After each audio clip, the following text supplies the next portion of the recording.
Hey there, welcome back everyone to the No Name Show, which might become the official name of this podcast, Jeremy, if we don't come up with a name real soon. I like it.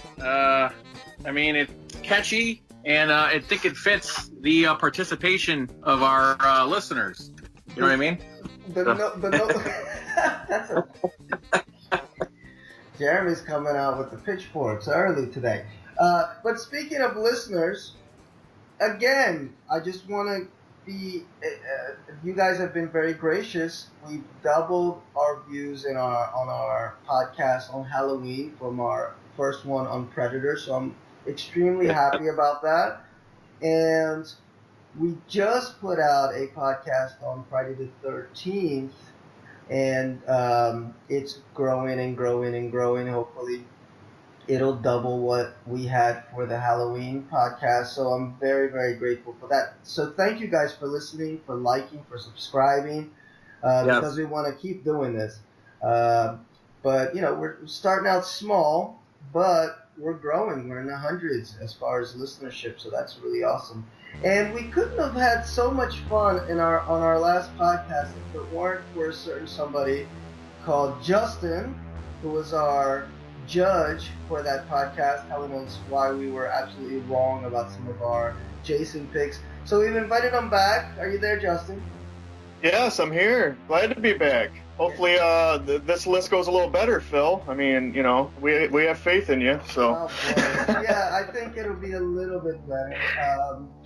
I do want to clarify. You said, he got mad at us. I think he got mad at you, Phil. Your rankings on Friday gave me a nosebleed at one point. So I do want to let the listeners know exactly what you meant on that one.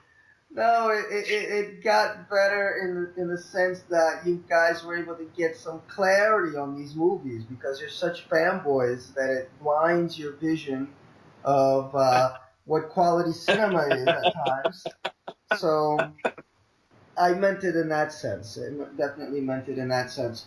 So speaking of horror, we did the Halloween series. We did the Friday the 13th series. Last week, we had the premiere of a very, very iconic horror film, Halloween, and I was able to see it this past week, and I know you two saw it probably the week before.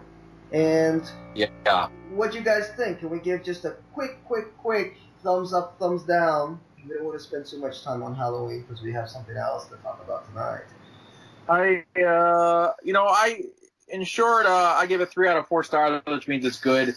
I loved how it paid homage to the other movies using the Asylum breakout, him getting his mask and jumpsuit from the mechanic, even the costume party. I love the little spin put on Laurie Strode as the ultimate survivor girl, final girl, as you say.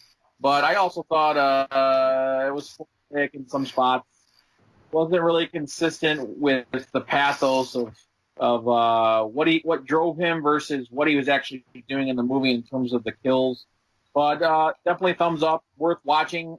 I still wouldn't put it as top 2 of the franchise. So.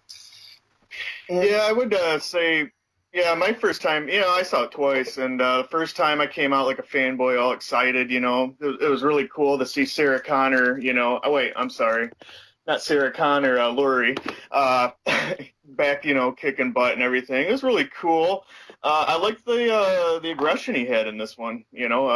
Actually took me back when, he killed someone in a truck. I don't know if I should say who or what, but, did a few killings there, and it kind of shocked me. And I haven't been shocked in a movie in a while by one of these deaths. And it kind of made me realize, Michael Myers is scary again, I'd put it at my top. Yeah, probably the 4th best out of the series for me. But I'd give it 3 out of 4. It was a good time either way. It was a fun ride. It's good to see him back for sure. Yeah, and I agree with you guys. I put it maybe in my top 5 of the series. So definitely a worthy entry. I had fun with it, but the ending was a little weak. But yeah. like I was talking to Jeremy when we did the Halloween ranking. The one thing that I don't like too much was when Michael is made into more of a supernatural creature, almost on par with Jason and Freddy. I get more scared by him when he's more grounded in reality, which this movie was a callback to. It was just this psychotic guy coming after this woman. Yeah. So that creeps me out a lot more, which is the reason I ranked Friday the 13th Part 2 so high. That stuff freaks me out more than the supernatural stuff. But, sorry, yeah. Go ahead. I would tell everyone, if you want to see a better version of this new Halloween, watch Devil's Candy. I think when you talk about somebody that relentlessly stalks you, tries to just come after you and kill you, I was more terrified of that movie. So I would just put it out there. Check out Devil's Candy. Cool, nice pick. Yeah. But speaking of supernatural boogeymen, tonight or today, depending on when you're listening to this, we're going to talk about my favorite, Freddy Krueger, and the ultimate boogeyman of the 80s through the 90s, I guess, right? And today, right? Oh, because definitely. Yeah, definitely. because he. What's the news? We got some news with Freddy. Oh yeah, what was he on that show, the Goldbergs, this past week? And I think it got the itch into Robert Englund, like he wants to do one more. He's ready to come back. That's after what? He's been saying for quite a few years now he's too old to do it. And now he's said he has one more. Yeah. I would jump at the chance to go watch one more movie by him and to wipe the taste of a certain movie out of our mouths, but we'll talk about that in a little bit. But guys, before we get to our ranking, we're going to try a little something here. We're going to see if our resident critics can give us their favorite movie in any specific genre. So we've been talking a lot of horror, so let's go the opposite end of the spectrum here and talk about comedy. So, Jeremy, let's start with you. We're going to go R-rated comedy. What's your favorite R-rated comedy that you just need to tell people to watch because it's so amazing? For me, the seminal moment in that genre for me was probably Wedding Crashers. Probably on a personal level as much as critiquing it, 2004, watching that movie, I was single before I got married. I think Vince Vaughn, really was at the peak of his powers. The concept of two guys, sneaking into weddings of all types, Jewish weddings and just anything, and finding a way to fit in was so charming and so comical and yet so twisted. And I remember, I'd never seen an R-rated comedy get that many people to watch it, and it grossed, over 200 million domestically. So just on a number of levels, that would be for me my comedy pick to give someone. I remember that movie. It's a funny movie. Whatever happened to Vince Vaughn? You don't see much of him nowadays. Yeah. Serious roles. Yeah, I thought, he cashed in for probably 5-6 years after Wedding Crashers with a lot of movies that did 100 million plus that were comedies. What was there? The Breakup, and they had several others. But I think like anything in Hollywood, you have to evolve to keep your name up there. And I think he got a little puffy, and I think he didn't evolve his gimmick. He had the spitfire, fast-talking, charming guy, and never grew beyond that. But now you've seen a little bit of a resurgence. He was recently in that Mel Gibson movie, the war movie. He played the lieutenant, and Were you talking about Hacksaw Ridge? He was in that? Yeah. I didn't notice him. Oh, cool.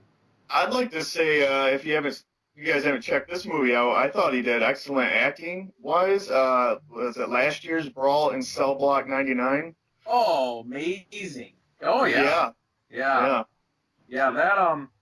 that's what I mean. Is his comeback is is there because he's now evolving, but he didn't do it timely after Wedding Crashers. But Justin picks what I think might be his best work to date. He's this unstoppable, brutal guy who can pretty much crush anybody in his path, and he has to go into this prison for certain reasons, and it's by the guy Craig Zahler, who did yeah.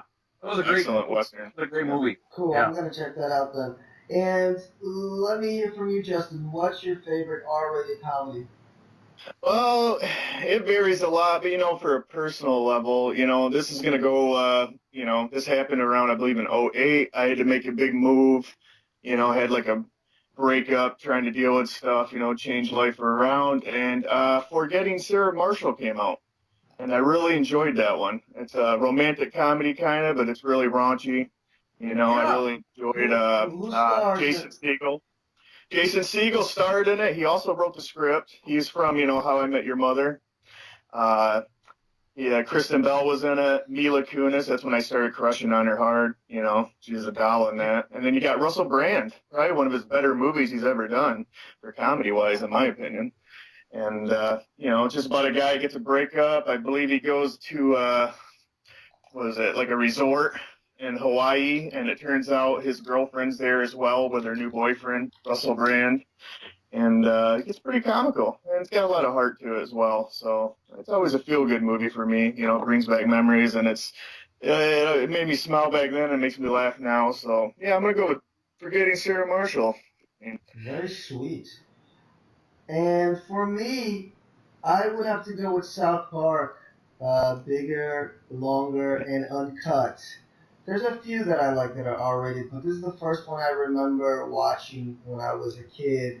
I went to the theater, and I swear to you, this has never happened to me before. I nearly fell off my seat. Like, I had so many tears coming out of my eyes just laughing with that movie. I haven't watched it since. So I can't even gauge if, maybe it was just my teenage self that thought that shit was funny and now it would be stupid. I don't think so, because, South Park is really well written and really funny. But I still remember, when that musical number with Satan and Saddam Hussein, it killed me. I was just falling on the floor of the theater thinking I was going to die of laughter. So that's probably got to be my number one for R-rated comedies. But there's been a couple good ones that have come out. So guys, are we ready to move on to our Freddy ranking? Before we get there, who wants to give us a little bit of a background on Friday the 13th and what it means to film and obviously to the horror franchise? Well, I would say Nightmare on Elm Street first, Bill. I'm sorry, yeah. I have a tendency to do that. I mix up the names. I might have even done that with Friday the 13th. For some reason, these two movies, I always mix the names up, which is very difficult for me in general, as Jeremy and Justin know. I'm always mixing their names up, so forgive me, guys, for that. So, yes, Nightmare on Elm Street, guys, and Freddy Krueger. Yeah, Nightmare on Elm Street, I'll let Justin touch on this too. Coming out in '84, it came out, after Halloween made its debut and Friday the 13th and Texas Chainsaw Massacre and all of the slashers with trademark masks. I think it really launched the slasher genre into supernatural realms. And Freddy's unique because there's really only one person who can play Freddy, and that's Robert Englund. The laugh, the voice, the swagger. You could have any number of people play Jason or Leatherface or Michael Myers and get away with it. Freddy's a whole different animal. And I think after Nightmare on Elm Street, that's when you saw stuff like Shocker and even going into the 90s, the Leprechaun franchise and Candyman and all the boogeymen that were supernatural by force. The slasher genre really didn't have that before Nightmare on Elm Street. So, even Pinhead, right? Pinhead came out after. Oh yeah, yeah. Pinhead was what, 87, I believe. Yeah. So. And then in Child's Play, Chucky is a supernatural force. So, Oh, absolutely. Yeah. Freddy holds, I think, an important gateway to why we have all those types of movies now. You know, and you know, if I look at it like this, compare those slashers of the 70s, 80s going forward to the classic Universal movie monsters, you know, you probably say Freddy's the equivalent to, you know, at least for me, Bela Lugosi's Dracula, you know, has that certain impeccable way of playing the role that no one else could. So I don't know, Justin, if you want to add anything. Yeah, you pretty much nailed it on that one. Yeah, I would just say, you know, yeah, Freddy definitely changed the game. You know, it was a slasher flick. You know, you see him coming, and this guy's coming through your nightmares. You know, he's coming through, and he's burnt. He's got these these knives, and he's haunting you. You know, and then he ends up killing you and knocking you down, and it was terrifying. You know, especially for the '80s. You know, especially the first film. It's still terrifying. Yeah. Still terrifying. I still have nightmares with Freddy Krueger. When I rewatched the movies about a year ago, because when I was a kid, that's the one that just turned me off, not because they aren't great, but because it just scared the shit out of me. So I did not watch these movies at all until I got older and I saw Freddy vs. Jason, which is more comical, so I dealt with it. But the originals, hell no. And then I did the rewatch, and I had nightmares about Freddy, because it's such a visceral fear, right? Of you sleeping. Oh, yeah. You sleep. Everybody has, I mean, because you think about Jason, okay, what are the chances that I'm going to be on some lake somewhere? You think about Mike Myers, okay, I'm not part of the Strode family drama. You can kind of separate yourself from that slightly. But Freddy, everybody goes to sleep, everybody dreams, and here's this, you know, this evil entity that can get you in your sleep. And one thing that really freaked me out, and it was funny because it was based on reality, because I was watching the documentary of the making of all of the Friday the 13th films, and I found out that Elm Street. See, guys, you're gonna have to correct me the whole time. Like, whatever. It is what it is. Nightmare on Elm Street. I might say the Freddy movies a lot, so I don't screw up like that. But Wes Craven, he talked about how he got the idea for it, and he read a story, I think it was in the LA Times or something, about a young teenager who died in his sleep, and he had marks on him, and it was unexplained of how this happened, and that scared the crap out of him, and he said this would be such a good idea for a movie, and that's where the genesis of it came, and that freaked me out even more, because I'm like, what? Yeah, and didn't Craven say that the kid kept saying that he was going to die if he went to sleep, and he ended up dead? Yes, because he was taking pills to stay awake. I think it was a lot of the stuff that ended up in the movie he took from that story. Yeah, it was also tied. His idea was also tied to some refugees, some Asian refugees who died in their sleep, and they put a name on that rare sleep disorder where you can die in your sleep. That was influence. If I'm not mistaken, the documentary of the Nightmare on Elm Street movies, Never Sleep Again? Yes. I think Wes mentioned he was bullied by a kid named Fred Krueger, if I'm not mistaken. That's correct. Yeah. Yep. Yeah. So there was a lot of personal reasons why Wes made this movie, and clearly, you know, it really launched him into being a maestro of the genre. So. Yeah, and correct me if I'm wrong, but didn't he not say that when he was little, he also was looking out his window, and an old guy in a hat was walking down the street? It was all creepy or whatever, and then he'd stare up at him or whatever at Wes Craven, and it scared him to death.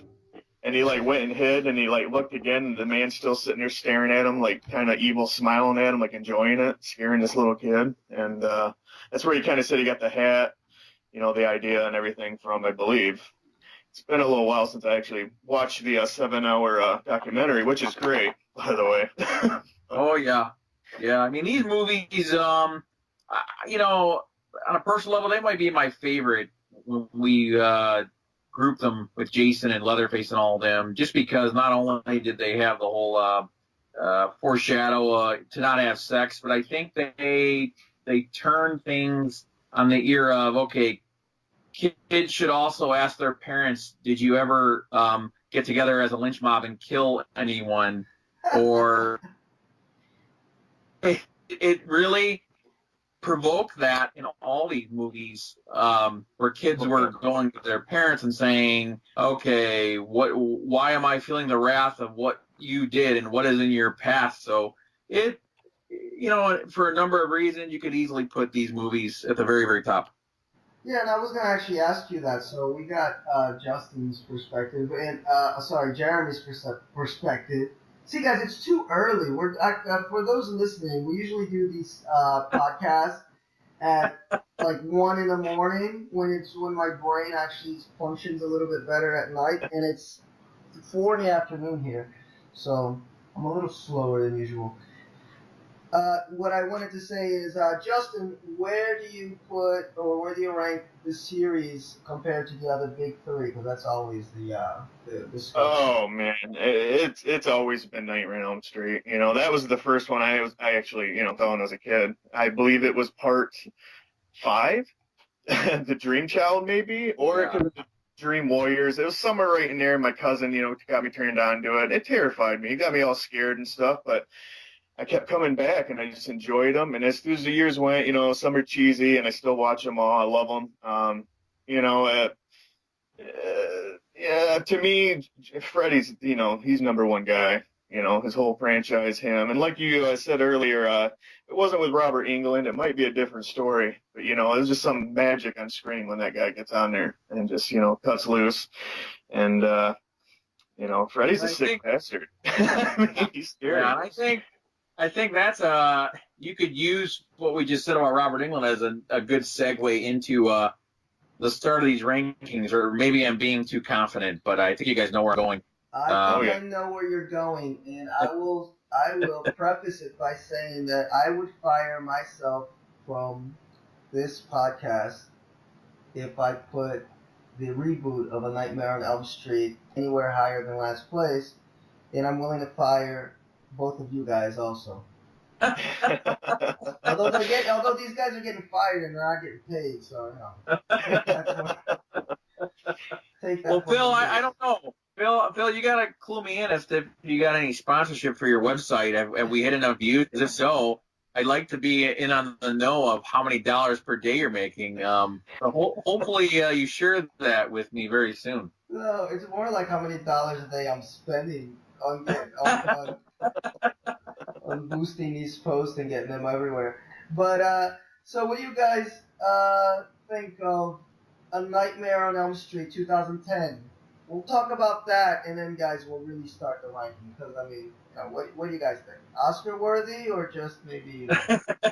I think they just need to quit releasing it for rentals, for buys. We just need to act like that just never even happened.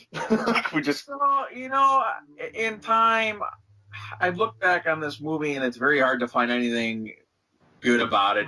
Again, when you attach Michael Bay's name to a movie like this, I think when we talked about his name attached to Friday the 13th, the remake they did, nobody knew what they were doing at all. And, it could probably win a Razzie Award. That's how bad it is.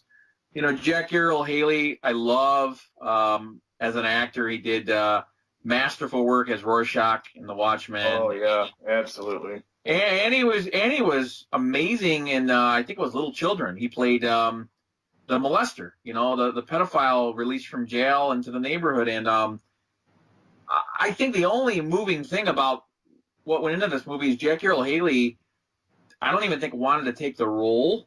He took it because of the financial payoff, and said he did it for his wife, who had stuck around with him for all the years he struggled to really make ends meet as an actor. That's honestly, ironically, the only thing I take away from this movie is what went into his casting. Otherwise, they got Freddy's look wrong. Jack Carroll Haley gave it the wrong interpretation. Rooney Mara, who's very good as an actress, was in this, but forgettable.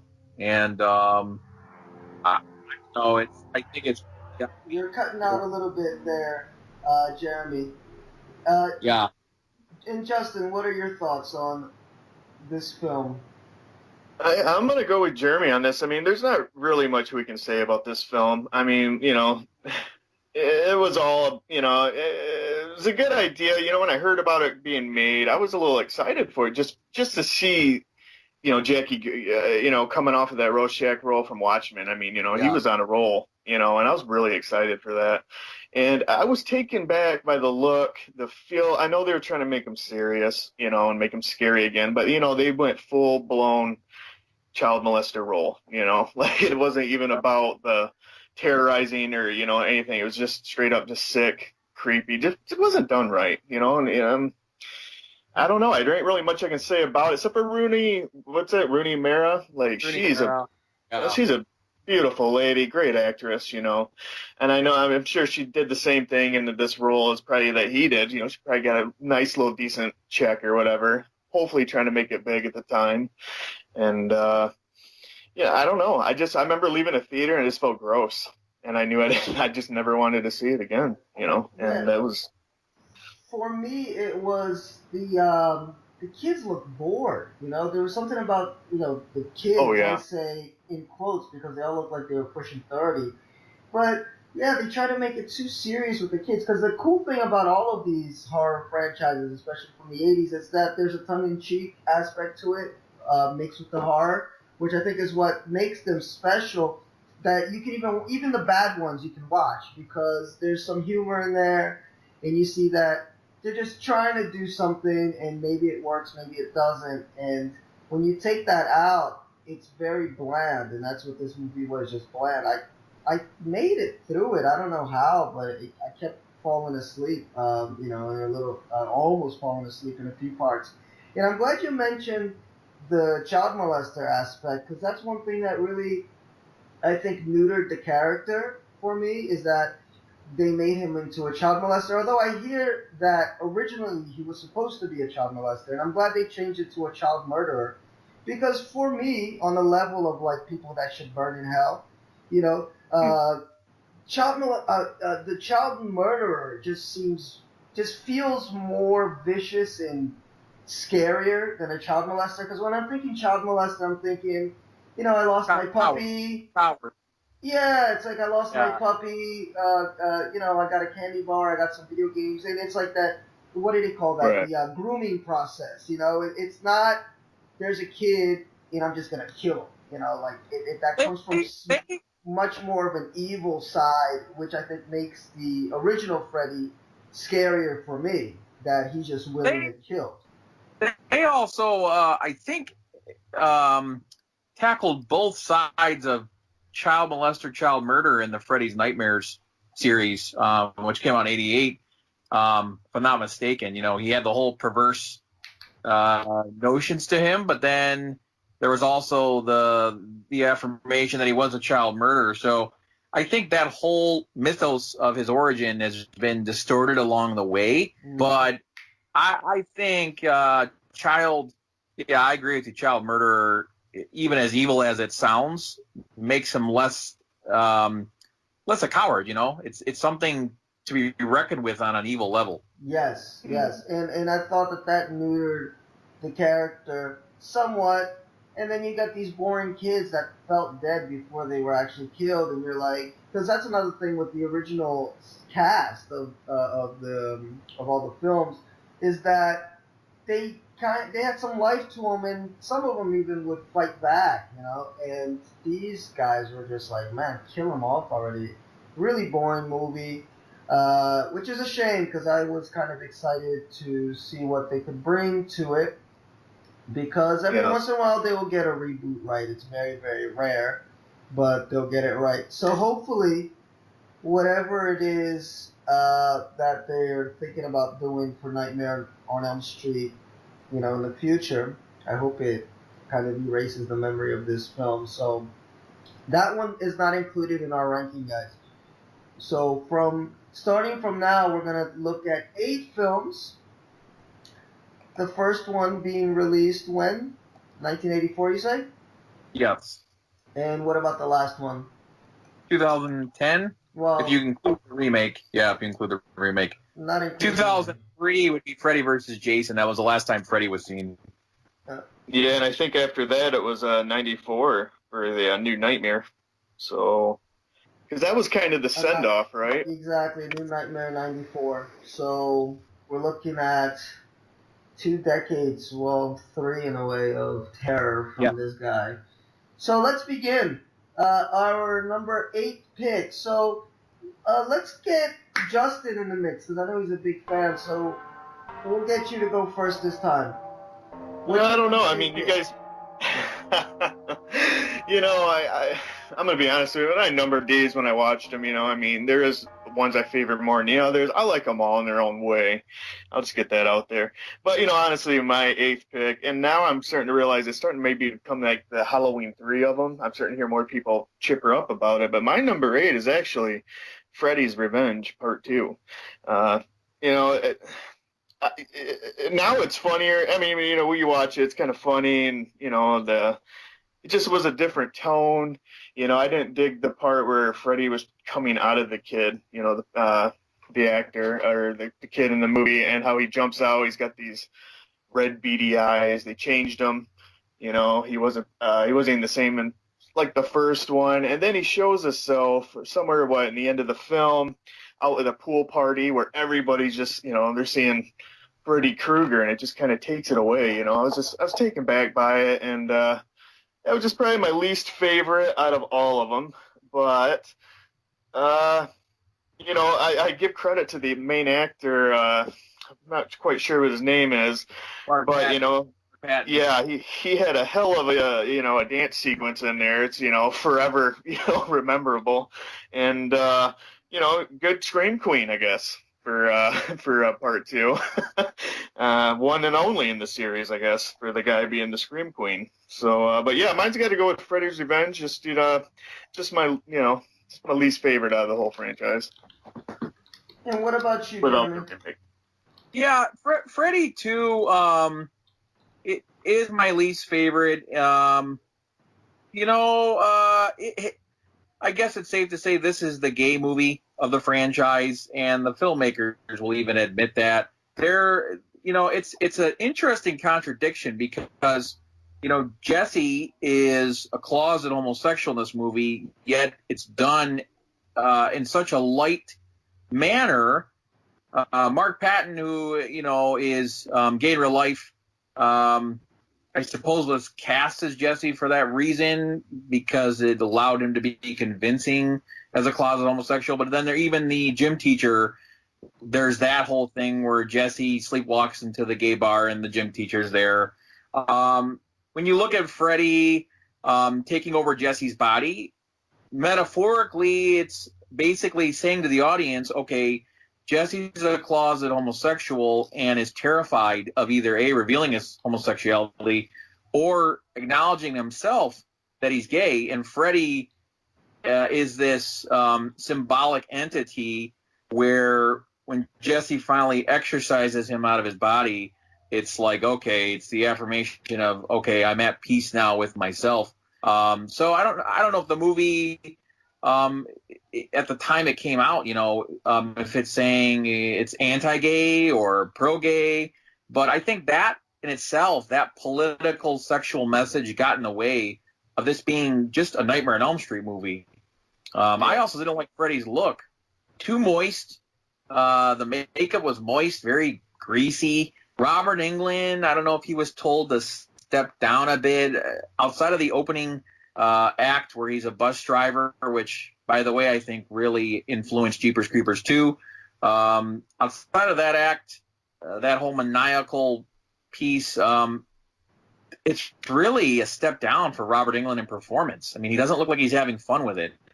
So, for me, I just think that this movie was too Euro political, sexual, and what it was trying to say, and it made it so offbeat to what Nightmare on Elm Street is about. So, Phil, I don't know where you stand on that. Oh, come on. How long have we been doing these? You think I'm actually going to agree with you guys? Although I didn't rank it as number one, don't worry, but it's not at the bottom of my list. It's not at the bottom. The bottom of my list starts with 1991's Freddy's Dead, The Final Nightmare. And, it tries to put Freddy Krueger to death with a bang, but I think it hit a lot of wrong buttons. Obviously not as bad as the reboot. What I did like about the movie is the soundtrack. A lot of great music in there. Iggy Pop has an awesome song in the end credits. If you ever get a chance to listen to that one, absolutely go for it. But I didn't feel any connection with the characters. They tried to go into the psychology of Freddy Krueger before he turned into a hellhound, which I thought was cool, but I don't think they did a good job of bringing it to the present, where I think he's trying to he has a daughter, right, in this movie, and there's supposed to be this deep connection between the two, and there was no chemistry between father and daughter, quote unquote. And then when he gets pulled into the real world and they have that fight at the end, it didn't feel like a really awesome fight. So unless you're like a completist, for me, it was just it wasn't a terrible movie, but it wasn't a great movie. That's why it's at the bottom. But let me say, repeat what Justin said. I enjoyed all of these movies, so I'm not putting it last because I hated it, but I just liked a few a little bit more. And there's a cool cameo by Johnny Depp, so if you want to see that. Yeah, he's in the TV. Don't do drugs. Yes. Yeah. So that's my least favorite of them all. Although I did dig some of the backstory that they gave to Krueger in the movie about him as a youth and why it is that he became a murderer and stuff like that. That part was cool.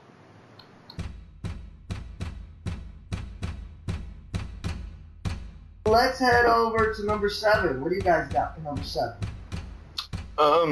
Well, I'll go. Number 7 for me, it's almost a flip a coin thing here, but anyways, I'm going to tell you my number 7 is The Dream Child Part 5. It has great ideas, and there's some good, good effects in this movie. Sadly, it was rushed, reworked. The poor director, you could help me out. I believe it was Stephen Hopkins, I believe.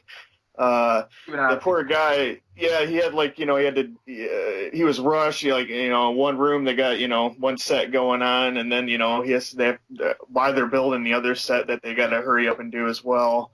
And, his final film, there was so much gore in it. They had to cut it so much that, if you guys watched the documentary, you probably did see some of the extra deaths that they, the extra scenes they were showing.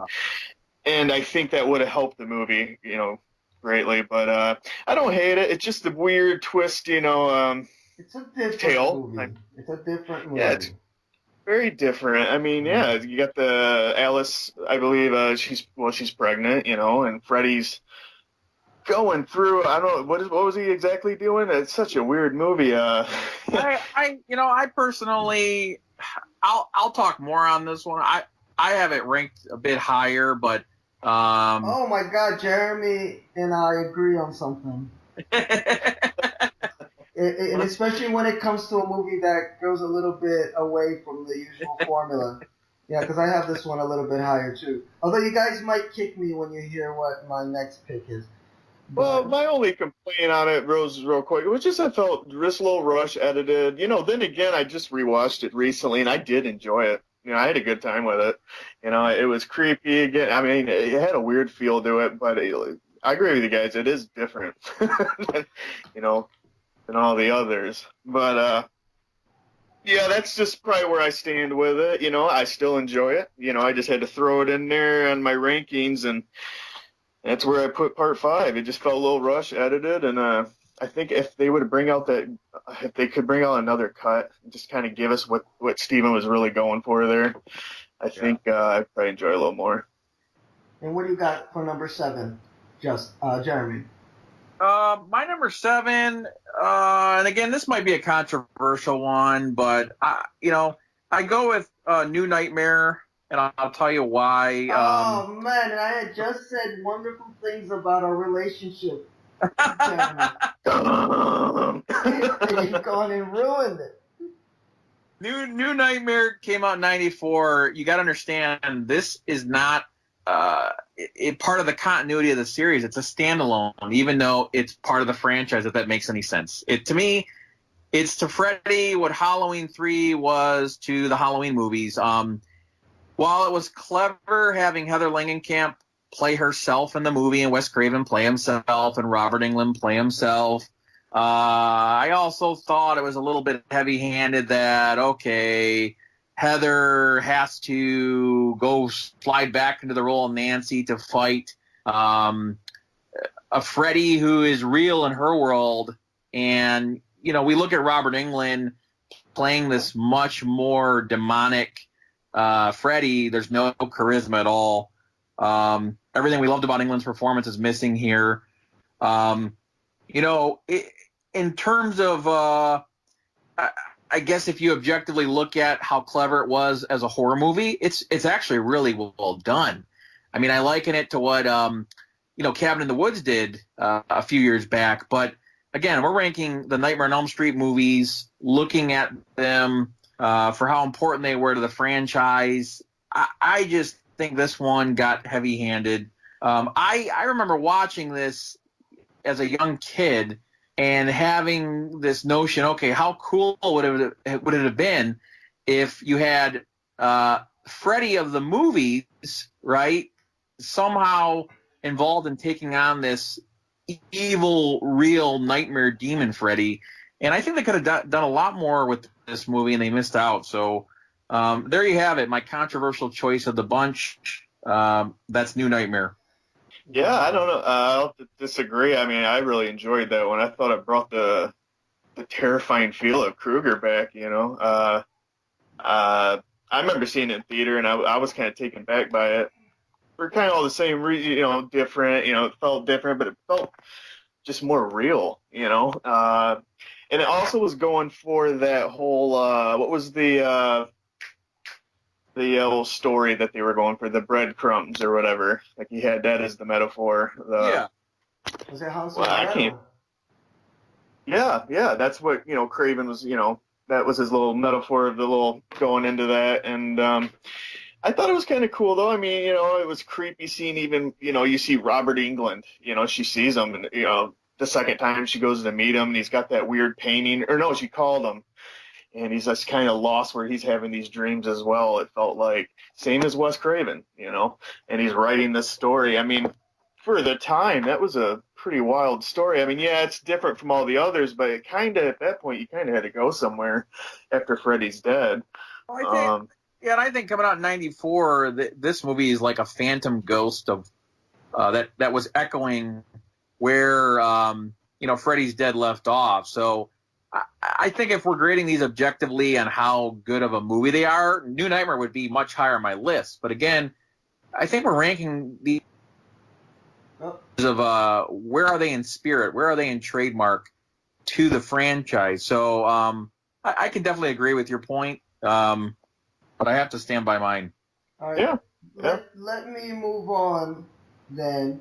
And Jeremy's decision was a little controversial, but I think mine might outdo his by just a little. This is, I think, the only really controversial one, because I know this is a fan favorite, but I ranked it pretty low, which is a Nightmare. Oh, no. I put Nightmare on Elm Street 4, The Dream Master.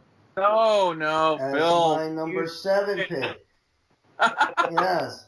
Getting my napkin out. My nose is bleeding again. You keep doing... Need to nose. Well, I got to mix it up a little bit. And I know it's the highest grossing. I think it's the highest grossing of the original 6 in the franchise.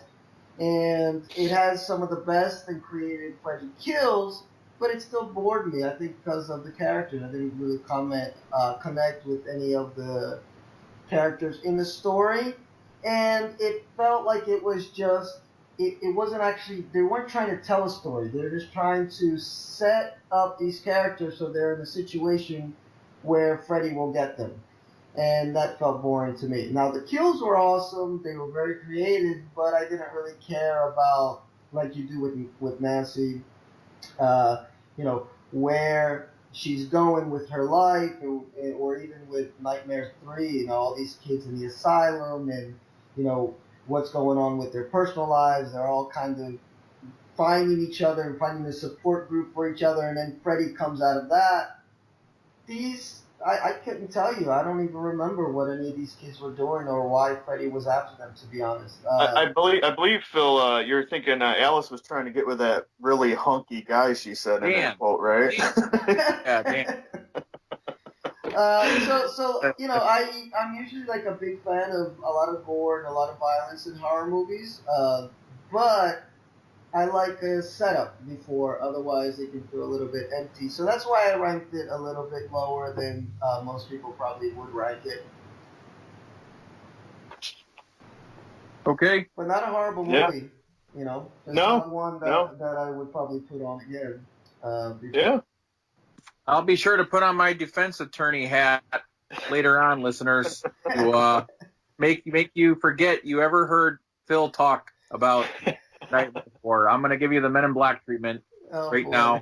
Flash that light. And for our listeners, this is why I'm the one that edits these podcasts down, just so you know. Because I have to save myself from some of these choices. But I think that's my only semi-controversial one of the bunch, unless we count against, Wes Craven's being so low. But we're moving on. Number 6. Justin. Oh, number 6 for me. Well, I put it as Freddy's Dead. The Final Nightmare. I still enjoyed it. I like the aspect where they go back to, Elm Street, or help me out here. Where's it at in Ohio? Back to the town or whatever, and you got there's no more children there. Even got Roseanne Barr with Tom Arnold showing up, pinching their cheeks and shit. That was comical. I did feel a little ripped off in the end as well for myself, and that was just mainly, and I believe Robert Englund's even said this, he's felt this way as, like how he got killed off. There was better deaths in previous installments that totally could have taken him out, and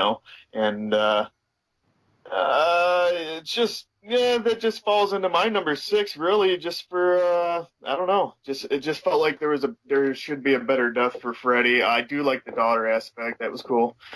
Yeah, Kinda. We never. It was a cool aspect, but they didn't really expand on it enough. They didn't really, exactly. Yeah, they didn't really. And you felt no connection between this daughter-father relationship, between the two. So it felt flat. It felt rushed. Yeah, sorry. We also had another great guest in this movie. It was really cool. It was the old Alice Cooper playing Freddy Krueger's father, and that was really cool. He already did some songs, I believe. Didn't he do with the franchise? Yeah. And, they asked him to do it, and he said, all I want is don't make me look like Alice Cooper, and I thought that was really cool. I really enjoy this movie. It's just, it falls down to my number 6, but I've said before, I like them all. And, besides, the no-named remake. But, that's where I land at. Number 6 is Freddy's Dead. I'm with Justin on this one. It's my number 6 as well, but, it sounds so bad to say, okay, Freddy's Dead's number 6. It's better than most other horror movies, right? In this subgenre. So, but it's number 6, just because there's better Nightmare movies. But for me, I appreciate it for being kind of Freddy's stamp on the 90s. You had the Roseanne Barr cameo, the Tom Arnold cameo.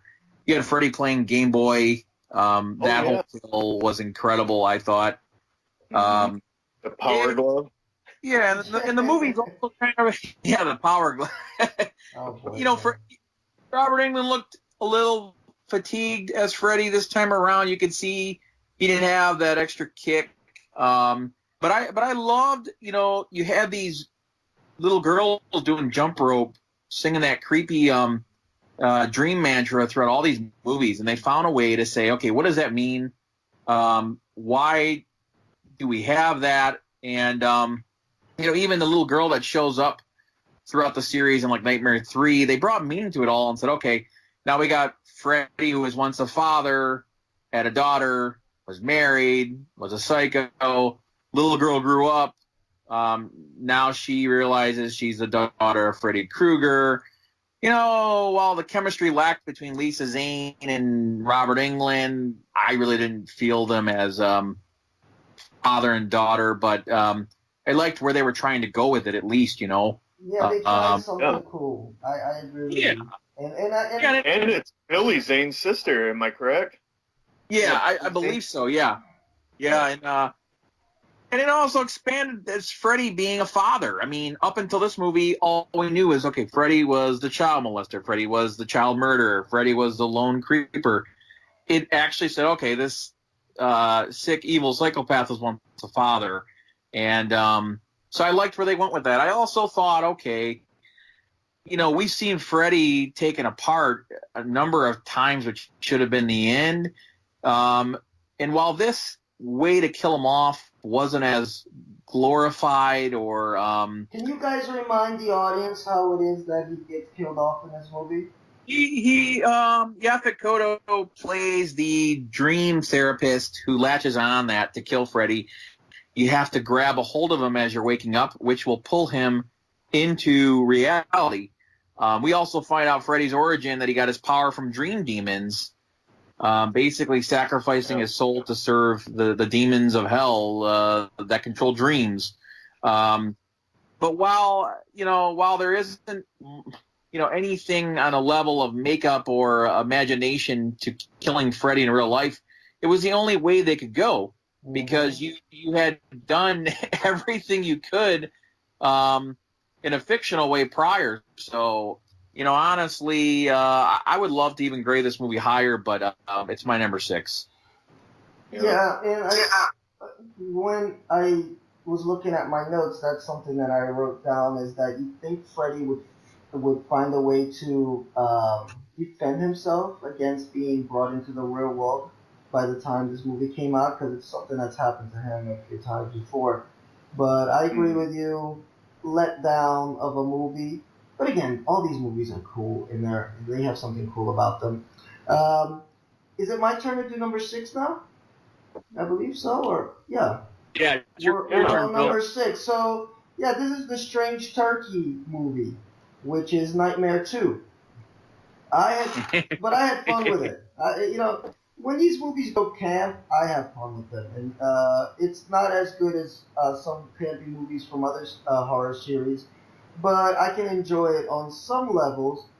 I agree with what Jeremy said. I don't like what they tried to do with the story and make it like it kind of detracted completely from where it seemed like it was going after the original Freddy movie, and I didn't like that in the sense that usually Freddy has a purpose of why he's killing, why he's going after a particular group of teens. In this movie, he was just there because he could, and I think that takes a little bit away from his backdrop and his his agency, I guess. But Jesse has his bizarre, starts getting his bizarre behavior, and then all of a sudden you get Krueger using his body to operate in the real world. So they changed a bit of the what Freddy was, which wasn't too cool. But the gay subtext is just too funny not to enjoy this movie. I mean, and I'm watching it for the very, very, very first time in my life, like a year ago. And I'm like, what am I watching? Like, I'm seeing a lot of man ass in this movie, like more, because you get a few butts every once in a while, a few man butts to counterbalance all the tit and ass every once in a while. But this was like an extraordinary amount of man ass. And then when his coach gets whipped in the bathroom and he's tied up in the S&M, I'm like, wait a second, you know? Yeah. This might be the gay movie. So I enjoyed watching the section of the You'll Never Sleep Again documentary when they talked about this, and they admitted that they were trying to put all that subtext in there. I didn't read it as a political statement like Jeremy was saying. I read it more as they're just fucking around, and that's what it felt like. They were just screwing around and seeing if the audience was in on the joke. And I got in on the joke, or at least I felt that way, that it was just an 80s campy, fun movie. Freddy still hadn't evolved into the one-liner guy that we get, from movie 3 onward. So I did like some of his kills in this movie. They were still very vicious and just maniacal, similar to the original movie, and sadistic too. So that's a plus. And yeah, this is just one of those movies that you just laugh at, but it's harmless. It's not one of the best in the series, obviously, but it's definitely harmless. Number 5. You want me to go on this one again? Yeah. You're the got it. leader. Okay. All right. Yeah. Well. All right. My number 5. It was gonna be from Rennie Harlan, Part 4, The Dream Master.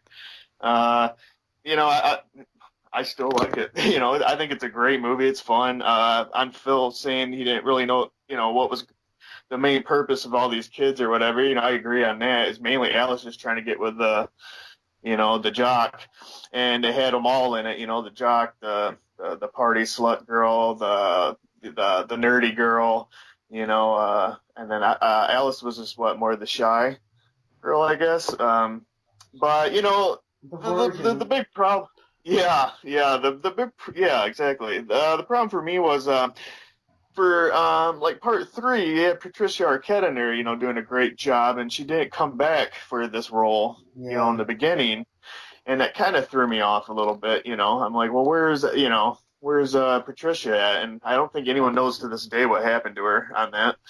But it's still a fun film. I thought it was good kills. I think Rennie did Cliffhanger. Die Hard 2 he's directed, so he knows what he's doing for the most part. But it's just I'm glad they got the girl that took over for Patricia Arquette out in the first 10-15 minutes.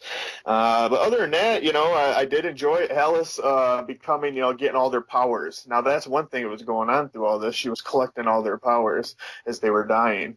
And she ended up becoming basically the Karate Kid, whooping Freddy's ass in the end there. And, I still enjoyed it.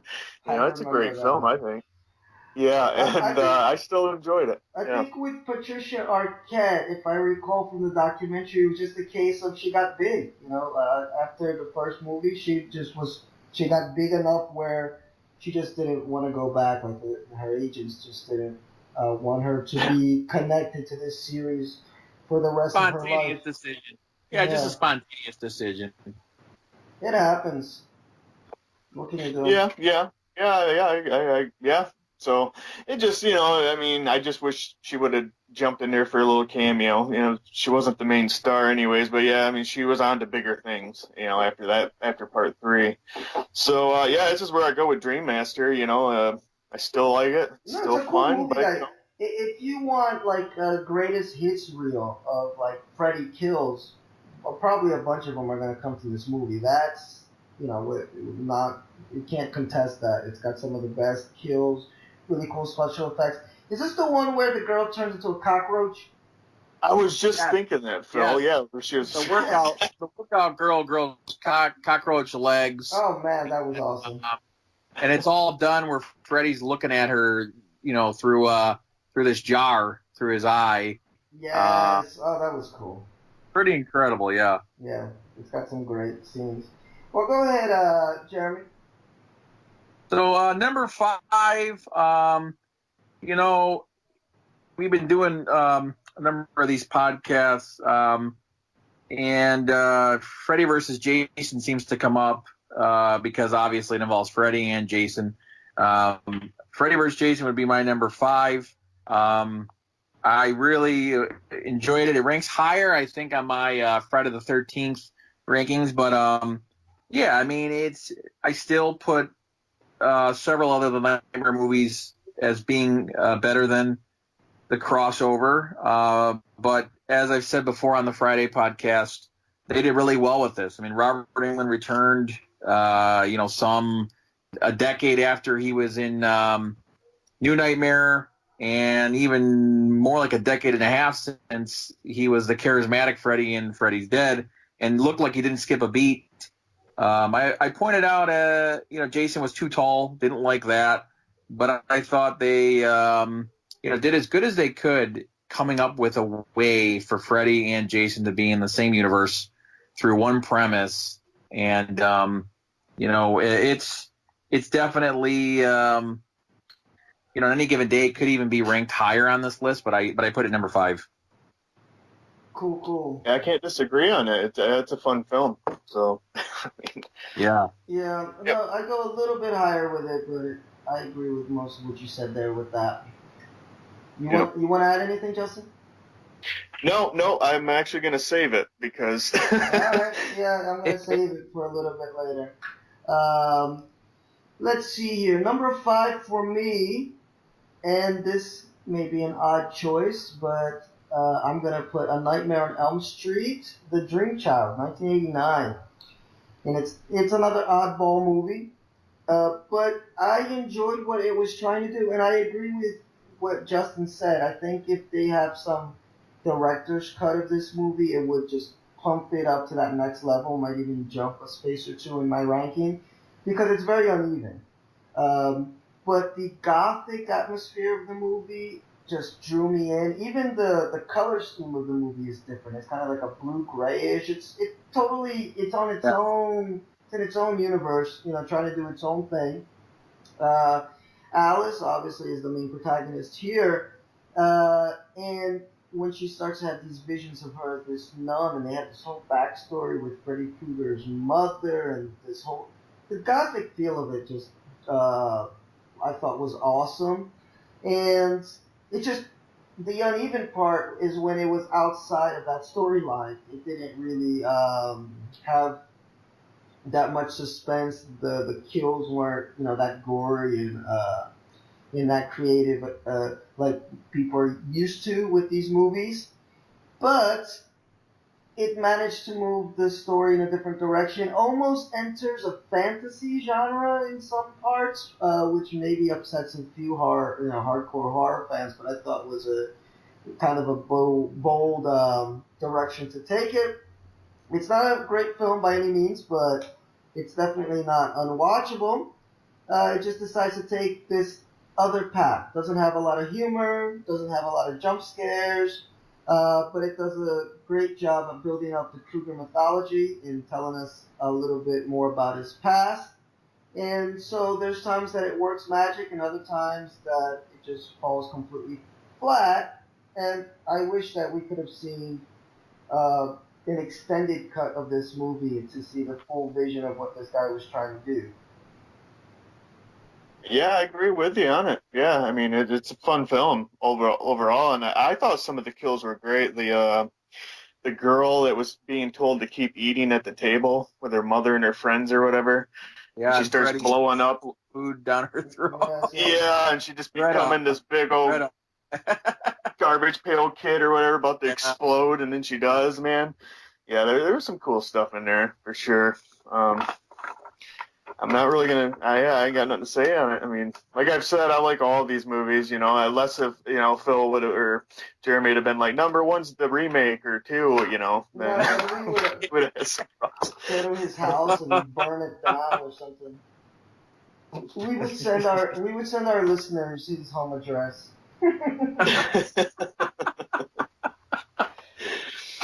Oh boy. All right, go ahead. Yeah. Go ahead, guys. Let's move it. All right, yeah. Number 4. Number 4? Okay, my number 4 is Freddy vs. Jason. There ain't really nothing I'm going to say bad about it. It's a fun showdown of the horror icons that we've been, us fans have been probably waiting, a decade, if not more, for this to happen. And they gave it to us. And, like Jeremy was saying, it was a cool way how they brought them in together. And my only thing I was a little disappointed with, and this is just for me, is like I wish we really would have got a winner out of that.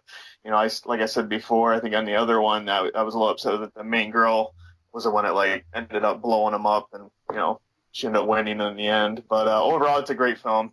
Ain't really much to say about it. Other than that, that's where I stand with Freddy versus Jason. Where I'm sure a lot of people, listeners, would be putting that maybe lower or higher. Either way you want to go with that, like 8 or 9, because I know it seems like that film now seems to catch a lot of heat for some reason.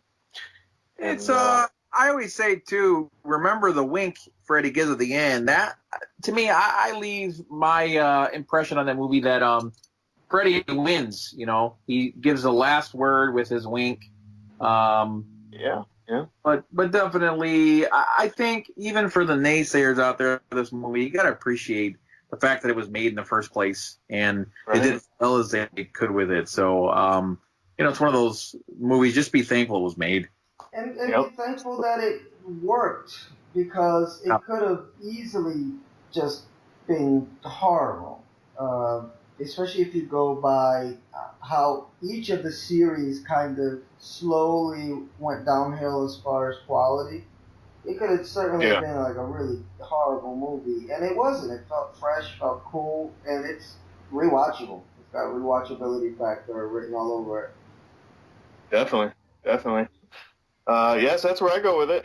Good comedy, action. I mean, the last showdown it's a riot. It's fun to, like, Jeremy was saying, Robert Englund's, 100% here. Like, he didn't miss a beat. I will say, the Jason being too tall, I wish Kane Hodder would have been the one to actually go against him. Oh, guys, I just finished watching Crystal Lake. Is it Crystal Lake Memories? Yeah. And I got to that part where Kane Hodder is talking about, and by the way, you notice how I pronounce his name perfectly for Jeremy there. I got to the part where he was talking about that movie, and I felt so bad for the guy, right? Because he felt so legit. And and he says it in the documentary. He's like, I watched the movie, and I was like, well, I could have done all that. There was nothing. I mean, I get that they wanted Jason to be taller. Like, visually, it looks better on the screen when you get this hulking dude going up against Freddy Krueger, but it's sad that he didn't get a chance to do that, because he had kind of worked his way up to that. He was one of the biggest champions of having this movie made. So I feel bad for the guy. But it's a cool movie in either case. Yep. And what about your number 4? What's your number 4? My number 4 is Nightmare 5, The Dream Child. It's what I would call the end of the trilogy, which was parts 3, 4, and 5. I really liked this one for the fact that, they were imaginative enough to find a way to bring Freddy back after being completely pulled apart to pieces, by the vengeful spirits in part 4. And I remember as a kid watching this, and it was so glorious to see Freddy. I never thought he was going to come back after part 4. Part 4 could have ended the series, and part 5 was like hitting the ceiling for what this franchise could do. Here's Freddy being reborn again, I think through a nun in the church, and then you see the Freddy baby, and then he matures as quick as Jason did from part 1 to part 2, and before we know it, there's Freddy with just his shadow in the church. It's a boy, and so objectively, the film really isn't well told. It's probably very laborious for those that don't like these type of movies, but I thought, okay, this is kind of Freddy in the last year of the 80s, which was the golden age for the slasher genre, and still going off with a bang at the close of the decade. You had Super Freddy. I remember that. Yes. Mm-hmm. Mark, I think the guy becomes his favorite comic book superhero fighting Super Freddy. Then you had Freddy stuffing the food in in Greta's mouth, making her into the mannequin, one of the mannequin dolls that she had in her room. Even the concept of the dream child. I mean, we look at the theme of a child, it kind of comes full circle, the way he's killed off here is very repetitious to part 4. Probably kind of even feels influenced by part 3. But, this was the point in the franchise before implosion, where, Freddy's Dead was kind of the implosion. Like, okay, let's wrap this up. This is enough. So in my own way, I find this movie, I'm fond of it more than others. So, that's my number 4. Cool. I got Dream Warriors, Nightmare on Elm Street 3 as my number 4. And, one of the hardest things for these franchises is trying to stay fresh and inventive. And it's one of the things that the Nightmare on Elm Street series does best, I think, compared to Halloween and Friday the 13th, where those movies can feel a little bit repetitive. Every Nightmare on Elm Street movie seems to have its own flavor, and this movie definitely has its own flavor. And it's about as on par energy-wise with the original. And it took me a long time to figure out what my top 4 movies are, because I think they're about equal for me as far as entertainment value and movie-wise.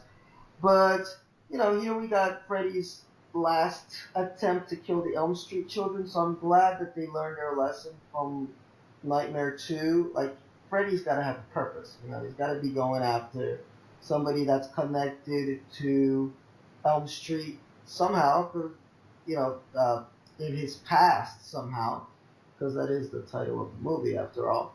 And Nancy comes back in this movie. I know Nancy is the it girl for the Nightmare on Elm Street. I prefer Alice. But, she's not my favorite in this movie. She's a little wooden in her acting. What saves it are the other kids. They're fucking awesome. She's over there. She's a therapist for these kids that are having these dreams. And then it ends up that Freddy's making his way into their nightmares and killing them off one by one. And my favorite part of the movie, and I thought it was such a fresh take on the series, is that these kids fight back. And they're super badass. So it becomes like the R-rated version of the Goonies, where you just have this ragtag group of kids who are all kind of losers, and they manage to bond, unite, and fight this unbeatable force and beat them at the end. It's definitely got more of an action feel to it, but it stands out because of that. It's got gruesomely awesome kills and these kids who decide to take the fight back to Krueger. And another important point from this movie that I enjoyed is that this is when Freddy starts to become the snappy one-liner Freddy that we all know. It's prime time, bitch. Yes, yeah. So there's some great lines in this one, which are memorable and cool. So I got nothing really bad to say. It feels like I'm putting that at number 4 as if it's that bad of a movie, but it's not. It's just hard for me to juggle the top 4, and that's what I got to say about that movie. My nose is bleeding even more because it's so crucial. These top 4 are so crucial, and I'm actually hurt you put part 3 number 4. So for the listeners out there that have nosebleeds like I do, or their veins are popping out of their heads, don't worry. I'm here to redeem Phil putting it number 4. So.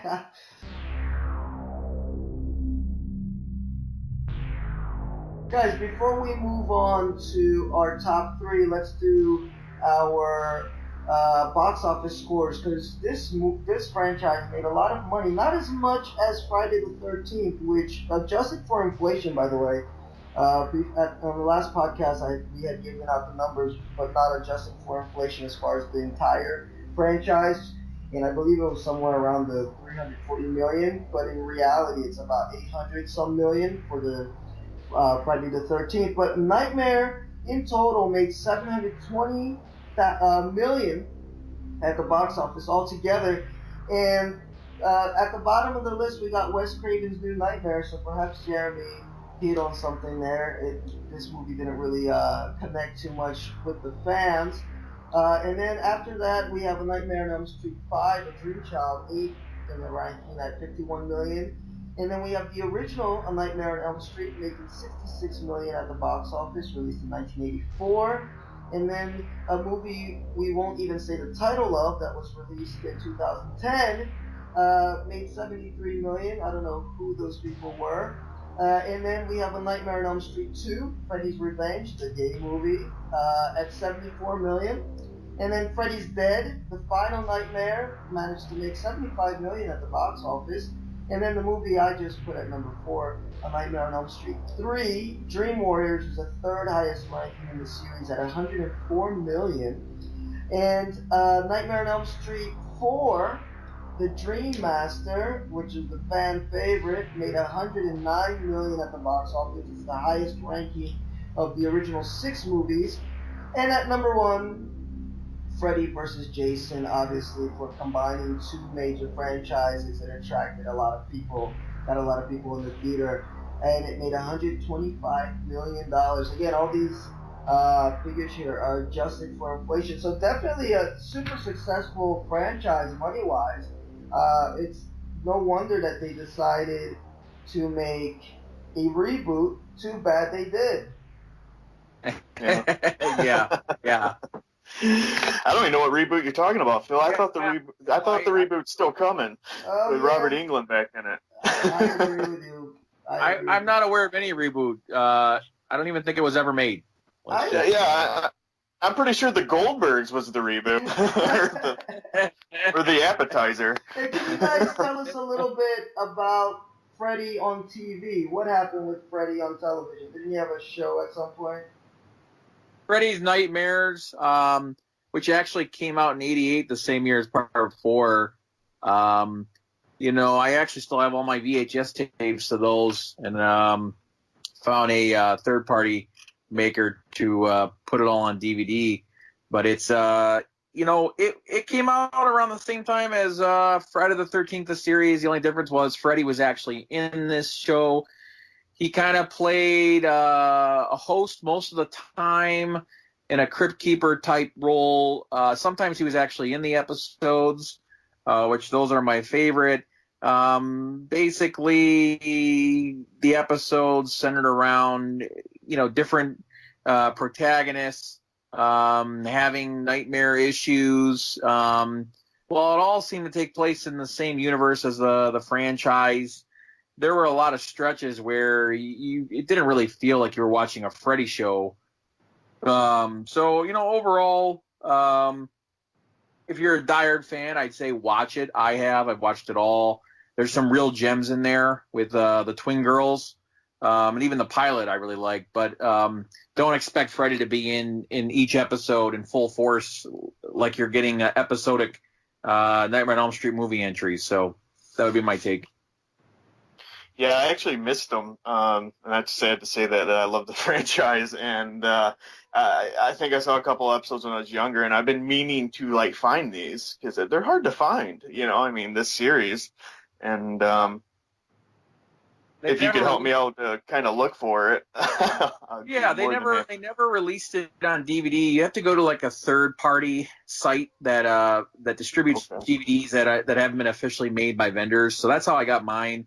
I have 5 or 6 VHS tapes, which have 3 to 4 episodes on them each. But you're talking, it ran some 2 seasons, which I want to say close to 50-something episodes, 52 episodes. So, okay.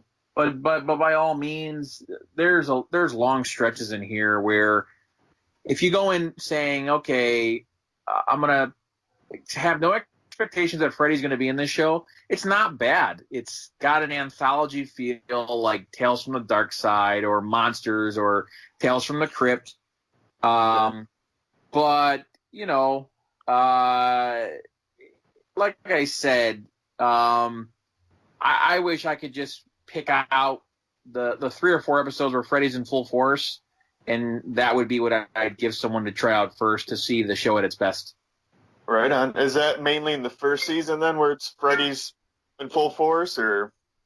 The pilot is actually, I think, a 2-parter where it's a sheriff dad who was actually one in the lynch mob that lit Freddy on fire, and Freddy's in that like in full force. And then there's another 1 or 2-parter with twin girls in their teens, and Freddy's attacking them like it's a 20-minute episode version of one of the Nightmare movies. And then he shows up as an actual antagonist, killing off characters in other episodes. But there's also many episodes where you don't see him at all, but in the beginning and in the end, he does a little 1-minute, here's the tale of the week, and then he does a closing comment, and then walks away into the smoke. So it, it's a sign of the times for what 80s television was compared to what we have now. Now we can watch Batman every week on Gotham and all of Batman's villains. Back in the 80s, you might have not got anywhere near that. So, yeah. All right. Yeah. I guess I'm gonna have to search the old web and find these things, and give you an update on those here in the future. Cool. Have you seen any of these, Phil, or no? I haven't, just clips online. I'm usually good at finding stuff though, so I might try to find a way to find a couple of these. So guys, can we move on to our top 3?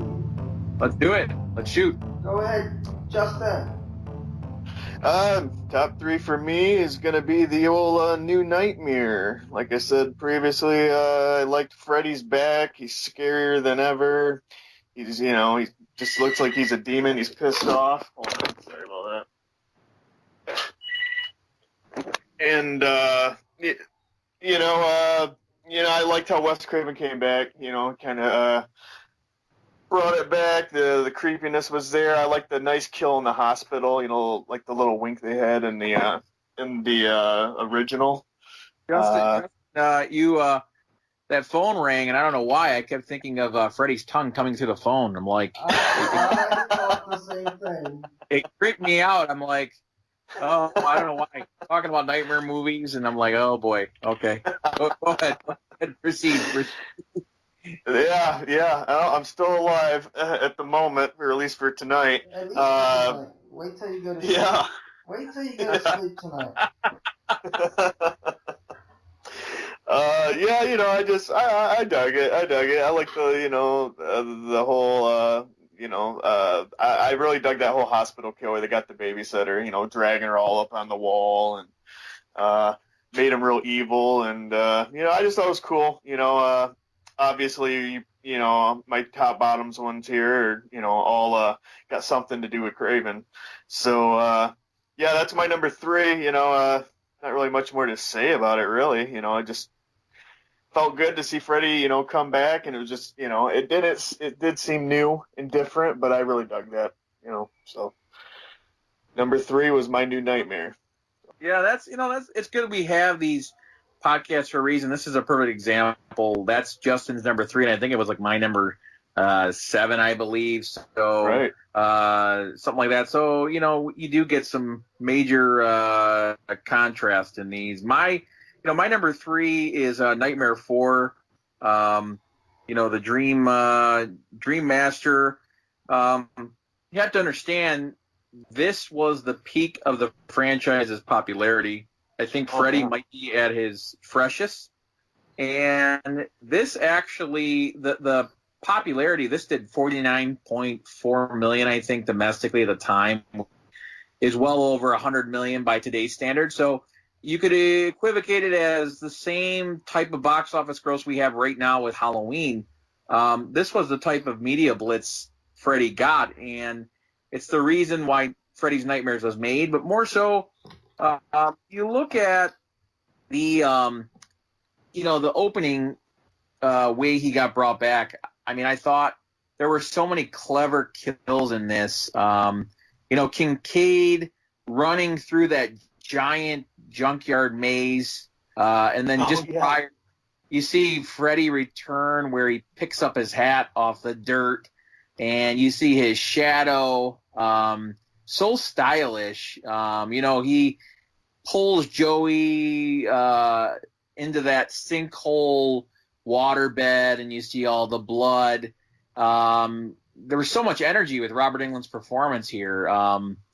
Even Patricia Arquette's character. I know it was Lisa Wilcox, or not Lisa Wilcox. It was Tuesday Night playing Kristen this time around. But even the quicksand of Kristen, and there's Freddy by the beach, and this to me stylistically might be the best of all of them. It certainly was the peak of how popular Freddy could be, and I also felt like the way he got killed off here, those vengeful dream spirits going up in the church and just ripping through his body and pulling him apart on a level of makeup, might be one of the best scenes the whole franchise has had. And then Jeremy, is that the one where you see the little heads coming out of his body? Yeah, Okay, absolutely. Yes. Yeah, that's a This very was memorable, visually incredible. When Kristen gets thrown into the fire oven and she's burning alive, then you see the soul go into Freddy's chest. That was when the chest piece made its debut, and I mean, you can still buy that thing as a costume prop in Halloween stores. Nice. This movie sits very close to me. I think it's stylistically one of the best, and I think we forget. Alice rivals Nancy as the survivor girl, final girl of the whole series, but you look at Alice's performance and the way they treated her character, this might be the most powerful final girl in all of horror movie history. I mean, you're talking about not just the final girl, survival girl who makes it to the end and defeats the slasher. She absorbed the powers, skills, and traits of all the victims that died before her and unleashed them on the slasher. So this movie took that whole slasher / final girl formula to supernatural heights, and we hadn't seen it before. So for a lot of reasons, and I think I covered most of them, Nightmare for the Dream Master is my number 3. Damn, you got a convincing argument there, honestly. As he was talking about it, I was like, man, I should have ranked this higher. But I know, that's what I was thinking. I'm like, son of a bitch. He sold me. No, but I go back to what I said. I didn't feel there was a build-up to it. Like in Dream Warriors, I thought it was much more of a build-up, and those kids kind of kicked ass too. But I'm going to rewatch it. I'm going to give it a second chance and see if my opinion is swayed with number 4, and I can rank it a little bit higher. And I'm talking number 3 now. And number 3, I put Freddy vs. Jason. And I'm going to say right from the start, it's not a good movie, but it's fucking entertaining. It's got bloods, guts, a lot of fun, action sequences, and most important of all, there was a plot to follow. It made its premise very clear from the beginning, and you know what's at stake.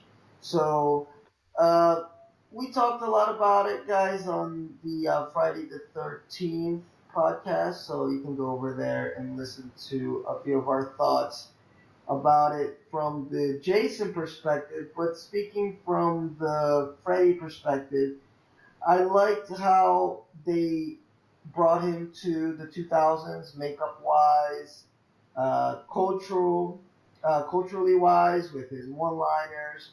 He was right there. It's like he didn't skip a beat.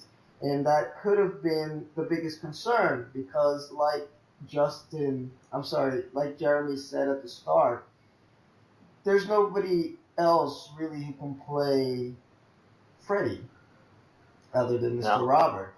And when an actor gets old for a role that has so much physicality, you get worried about, hey, can he bring his A game? And he brought his A game through this movie, especially with the fights when he's brought into the real world. So there's not much bad that I can say about it, again, because even when a movie isn't, let's in quotes, a classic, but you get a sense that the writers and the directors and the actors are in on the joke and they're just having fun. You can forgive the plot holes. You can forgive some of the, maybe sometimes not the best editing in the world, because you feel like, man, we're just having fun with this. You felt it in the energy of the performances. And the gore department. I think I mentioned in the other podcast that one of my favorite kills ever actually didn't come from Freddy, it came from Jason, but it's in this movie where he sandwiches the guy in the bed. I love that so much. And they talked about that in the Crystal Lake documentary, which you guys should listen to, watch. It's on YouTube if you haven't. And they almost had to take it out due to the what do you call those guys? The censorship people over in Hollywood, because it was a little too bloody. So I'm glad they kept that in. And so it's a fun movie. It's a breeze to watch. Get some popcorn. Enjoy it. It's got watchability factor.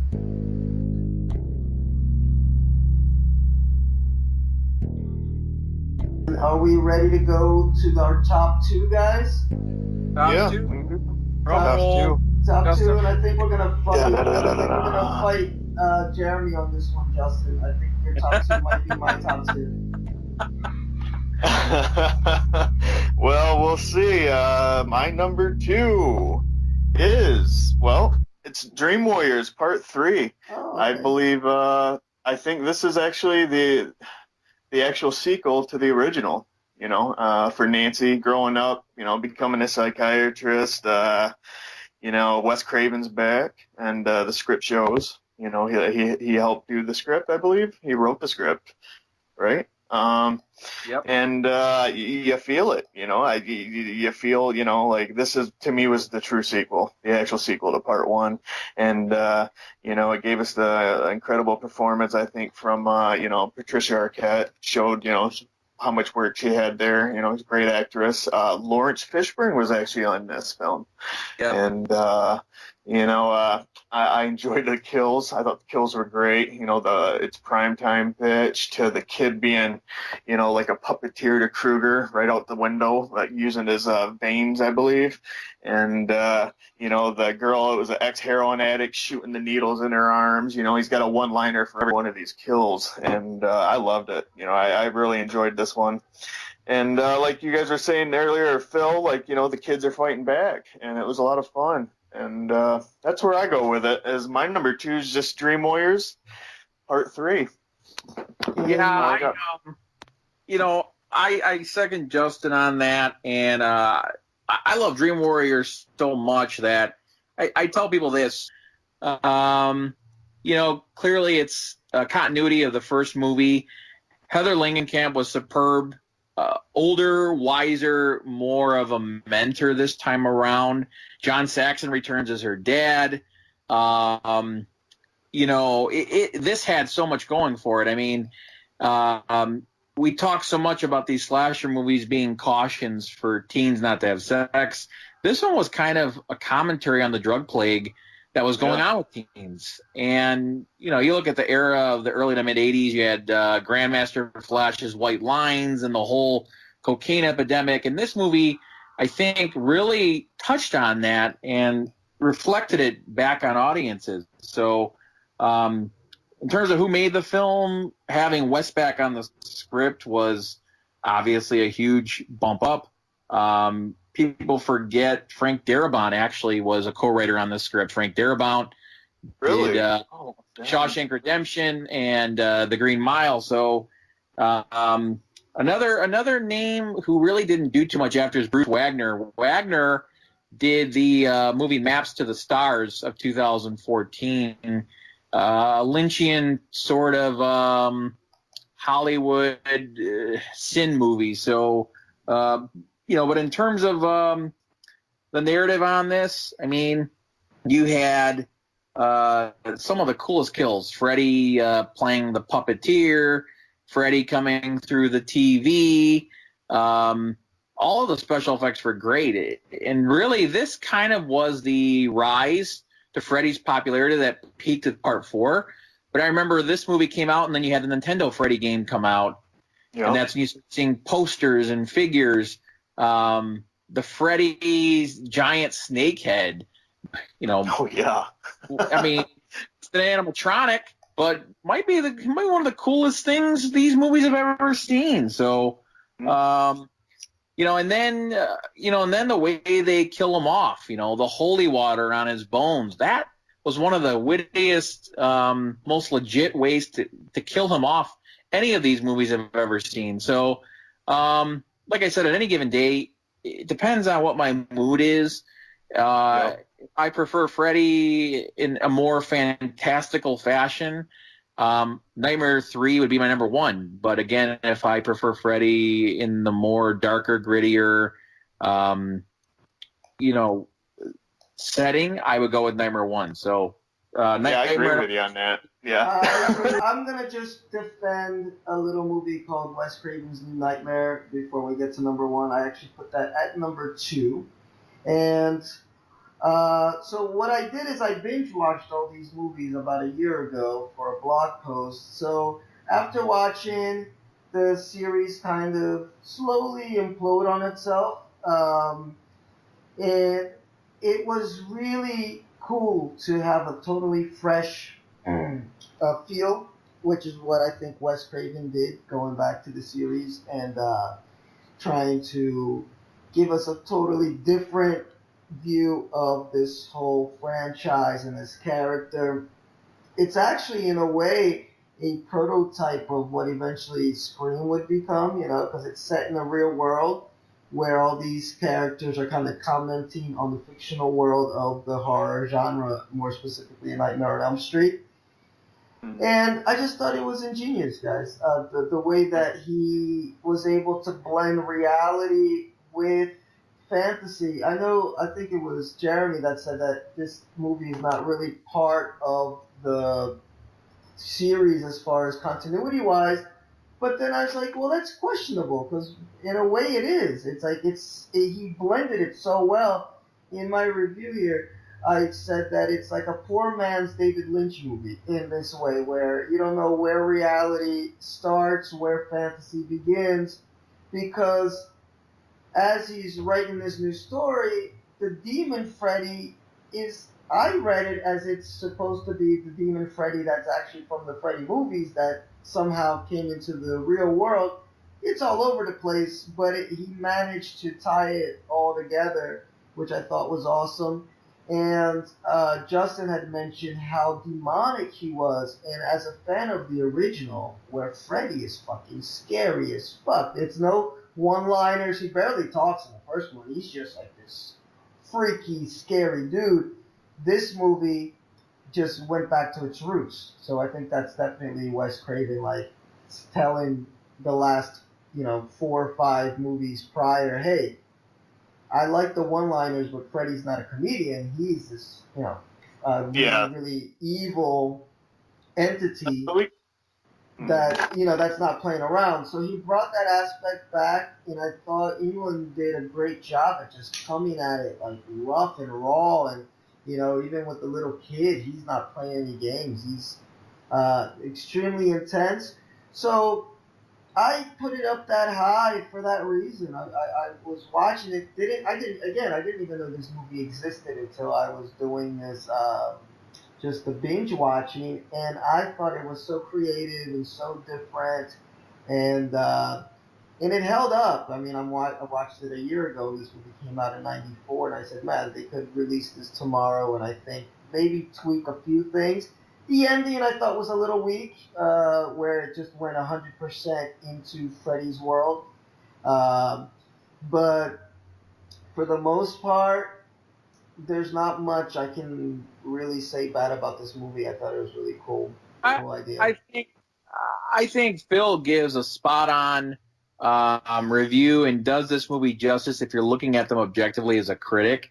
I mean, if I'm ranking these movies as a critic and saying, forget about me as a Freddy fan, this movie would be very high, maybe even second or third. But again, my perspective coming into this, doing these rankings, is I grew up with this, in the 80s and going into the 90s. And so my viewpoint's going to be, I think, much different than Phil's. But it's, like I said, we do these rankings on this podcast. Hey, Jeremy, you know what you're sounding like? You're sounding like a Trekkie. Scotty, beam me up. When they start complaining about the reboots in Star Trek Discovery, which is only a sign, by the way. Guys, it's coming. Bill has the Star Trek ranking is coming, and I found out a big secret the other day that Jeremy's got all the movies on DVD in his house. I thought he didn't. So it's coming. They still have the wrapper with the sticker from the retail place that went out of business many years ago from when I bought them. That tells you. Time to unwrap them. Yeah, they've done really well. Get your phaser out and open up that package and start with the first one. Although, good luck watching that first movie. I've given Phil the link for instant transfer through PayPal. I think you sent it to the wrong email address.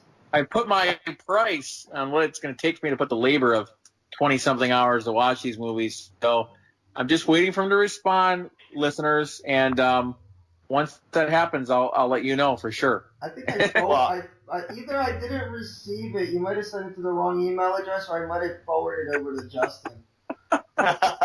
Well, if I got that, I thought it was the remakes we were supposed to be watching only. So I didn't even know the reboots is what I thought it was. No, we're gonna get through the whole series.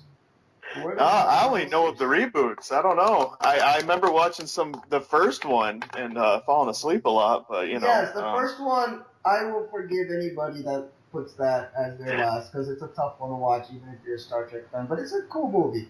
You might be surprised by it. But we don't want to talk too much Star Trek here. We're on Nightmare on Elm Street. But, guys, be ready. It's coming. I'm going to torture these guys. We're waiting. Don't worry. 13 movies altogether. 13 movies. 6 from the original cast, 4 with The Next Generation, and the 3 reboots. Listeners, one of them was called The Empire Strikes Back, right? We go from there, and then we go... yeah. Okay. Now, but Justin, there is some Tom Hardy in there, so look for that. I won't tell you which movie has Tom Hardy, but he's definitely in there. How about we just make a podcast for each movie, and just do a 3-minute podcast for each movie? That's about all I can tolerate. That or I'll have to find something to get me through them. You'll get through it. There's a lot of cocaine. Oh, sorry, man. Coca-Cola to get you through the first one. I'm telling you, the first one is like a ballet in space. You're like, what the hell is going on? But it's got a real cool Ray Bradbury kind of sci-fi story to it. But there's a lot of long shots of nebulas. So we kind of the director for the second movie rebooted the whole series already from the second movie because they're like, no way, nobody's watching this again. Yeah. So I'll give you that fair warning. The first one is a tough one, even for a Star Trek fan to watch. But they get better. Okay. But anyway, guys, come on. Let's. We're at the number 1 movie, which we all agree is A Nightmare on Elm Street. Let's go around and say why this movie is so fucking awesome. Justin, go ahead. Yeah, to me, it just, we've said this before, but, it changed the game. The whole slasher genre, it just changed the whole game. I mean, terrifying. It's got a sick twist a little to it. A guy is just murdering children, if that's what we're going for here, kids. But they're really 20-something, actors or whatever. But, that's really all it is for me. I just like the creepiness of this. You start off with the first girl, and I think the first shot of Freddy's where he's got these long arms coming, and you're just like, what is that? And then you got her in school, and she sees like a dead body bag. Was that her? Or no, that was the main girl the girl from the start was in the body bag. But it was scary, and I still feel it's scary. I mean, some of the acting's a little, could be better, but you got Johnny Depp's first role, I believe, in part one. To me, it's the first one, and it was creepy, and Robert Englund was scary, and the effects were still great at that time in '84, and they still hold up quite well. And I mean, that's all I got for it, really, for me. Is just the kills, the nightmares. It was just a whole other game to the slasher genre, and this one.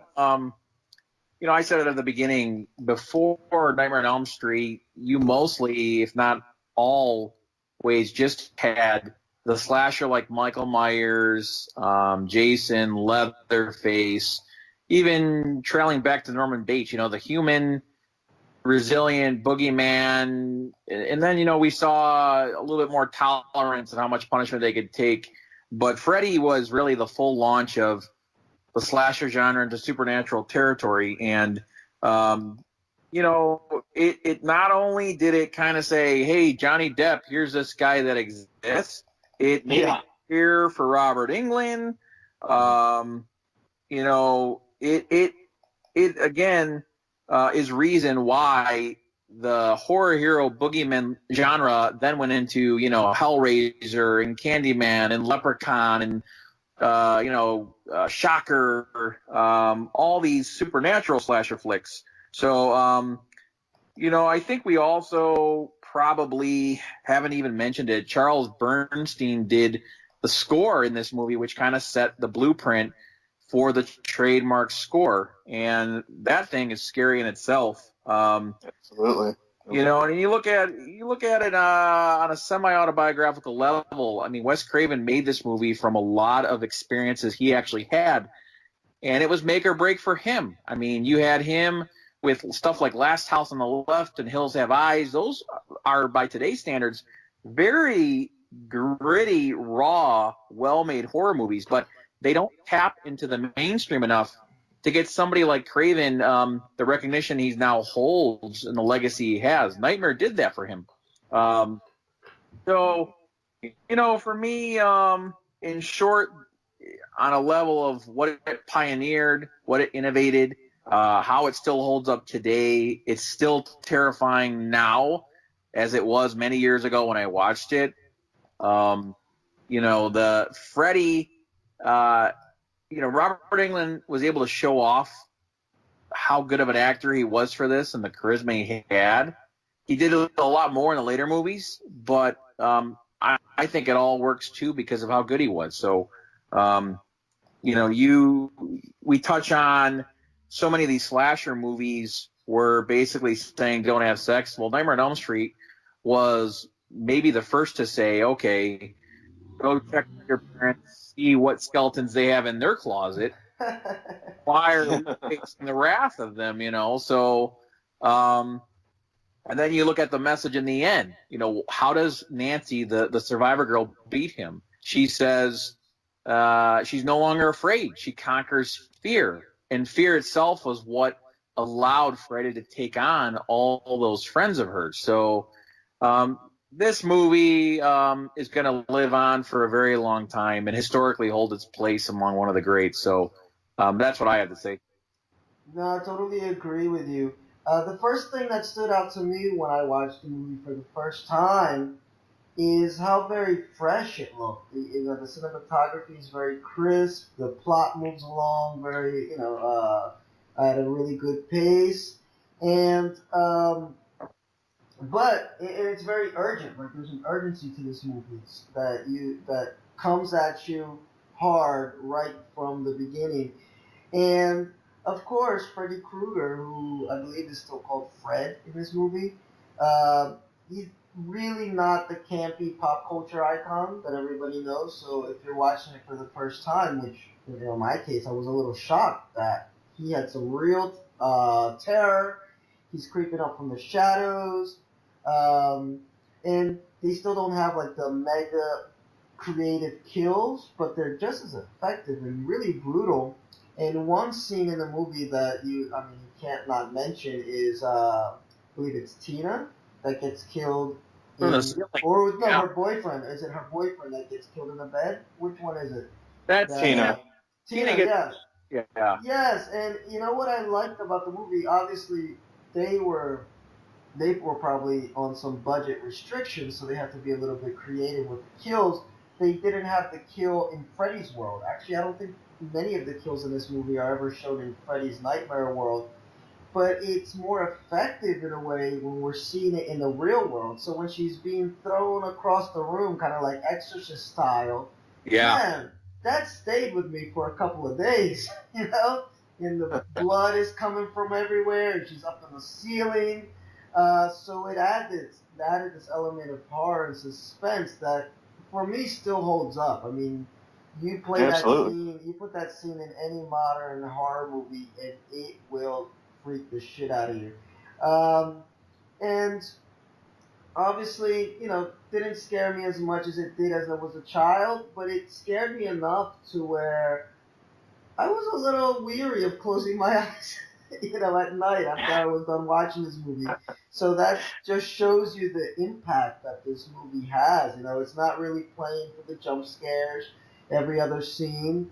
It's just kind of building up and building up, and Freddy's getting more stronger and more um, adventurous and trying to get to these kids, and you have this sense of dread that there's no way out. How do you beat this guy? Yeah. So it's like Jeremy said. I wouldn't put it just top horror movie. I would put it top movies in general that have ever been made. Such a creative character, and like we said, it's such a jump up. Of course, it has Friday the 13th and Halloween to thank, but even just film wise, how it looks like a real movie. I think if you watch the Friday that documentary on Friday the 13th, I think when they made maybe part 6, one of the guys were like, "This actually felt like a real movie. Like there's car chases and the production value looks nicer." This one from the gate, the Nightmare series, the first movie already looks like, hey, it's a big Hollywood movie, and I think that makes a difference. So, yeah, that's all I got to say about that. I love this movie.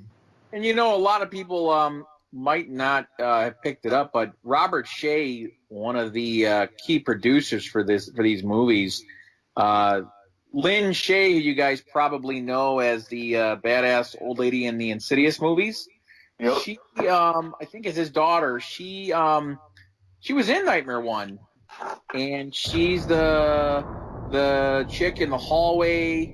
Well, Nancy's in her class, and bumps into Nancy, I believe, and that's Lynn Shay. So, and again, you look at that little Easter egg and say, well, here we are all these years later, and Lynn Shay's fighting demons in horror movies when she was a cameo, a spoke in Freddy's Wheel back some 20-something years ago. So now, yeah. let me ask you guys. Lynn Shay, oh, sorry. I was just gonna say, Lynn Shay, didn't she come back for the new Nightmare as a nurse or something?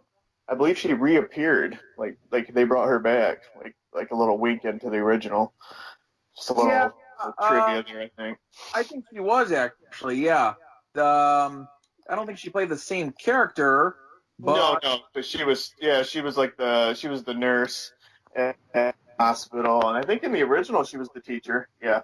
Yeah, she played a nurse cameo, just kind of like a thank you role. So yeah, okay.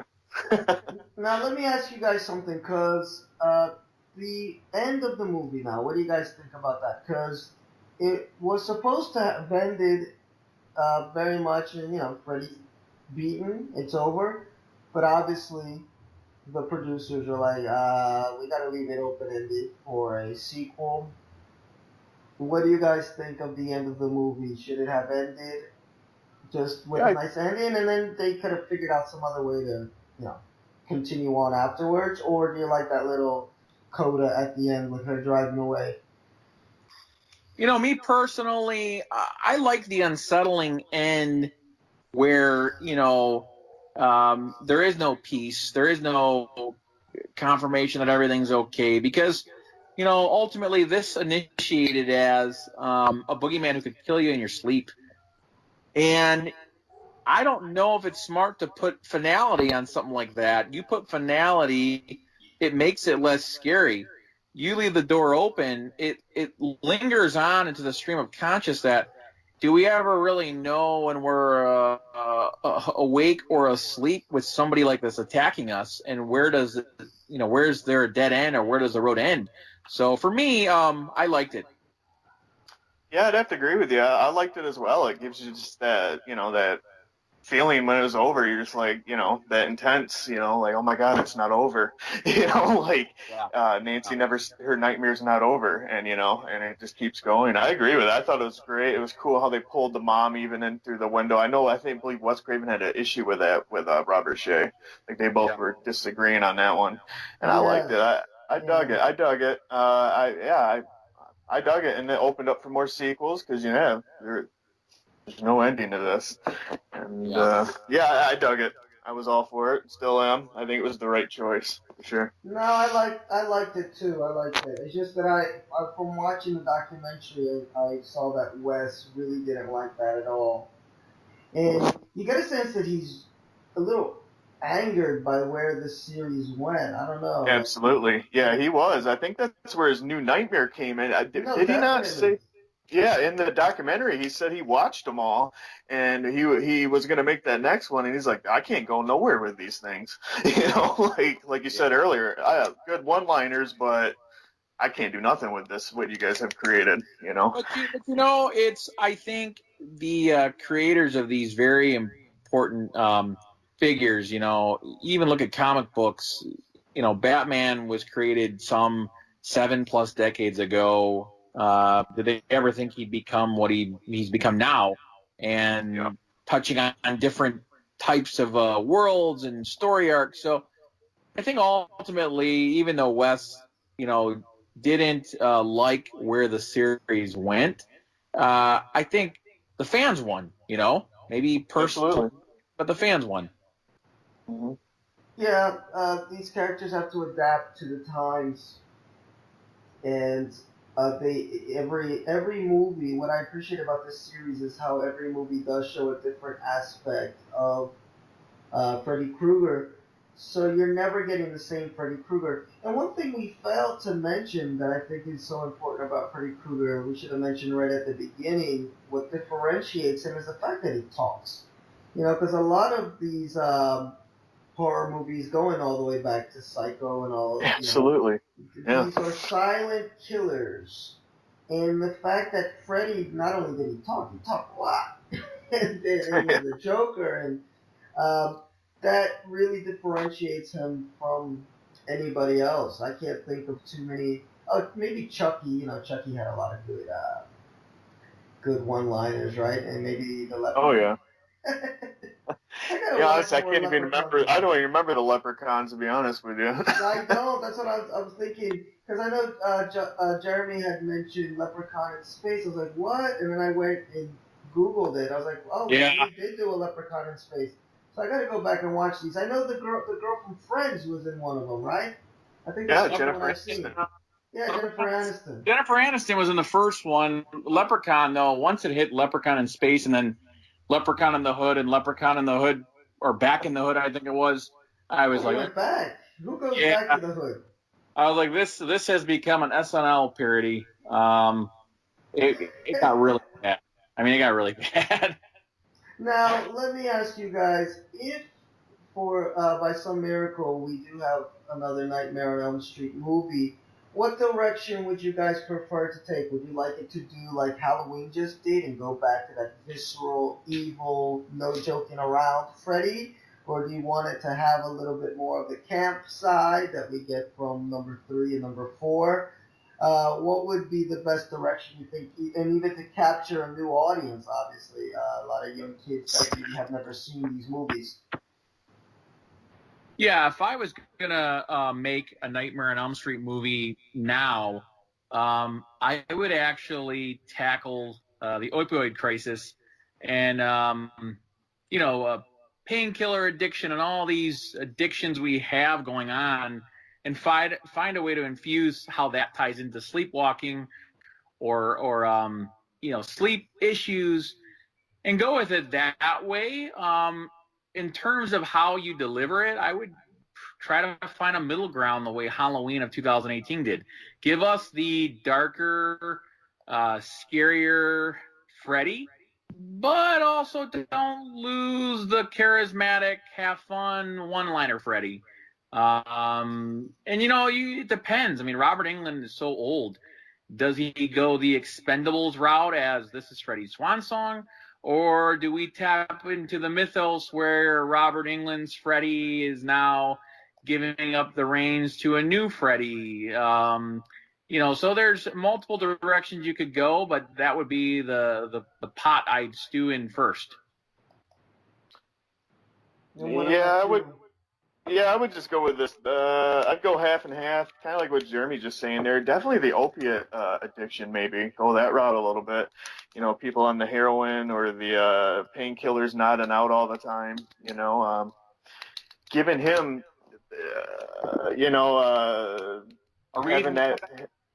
Yeah, absolutely. Like, that's a fear. That's a good aspect or a good topic there is for the drugs. I think that'd be a good way to go with it. And also, when he's coming through and doing these horrible kills and everything, have him, with the energy if he can do it on his swan song. He said he wants one more, and I'm sure he wants to go out with a bang. So that's what I say. Just go, very serious plot, like a very good strong message, but then also, let's give us that charisma or funny, hilarious. Freddy Krueger. Yeah, just give these kids a little taste of the what we had growing up, and also scare the shit out of them a little bit, and leave it at that, man. And then I think that'd be a good end to whole Freddy Krueger. Yeah, I agree with you guys. I think it would have to be a bit of a mix. And especially going, kind of contrasting the movie that shall not be named, where these kids were so boring, have some more interesting kids, but at the same time take that aspect of how kids these days are on their iPhones and their social media all the time, and so disconnected to visceral fear. They're all kind of scared of boogeymen that aren't really there. And then all of a sudden, you have the real boogeyman coming out to get these kids. I think that would be awesome. Play on that. Like everybody's depressed nowadays, affliction that millennials have. I think it would be awesome. I just want to see a lot of millennials die. I think that's my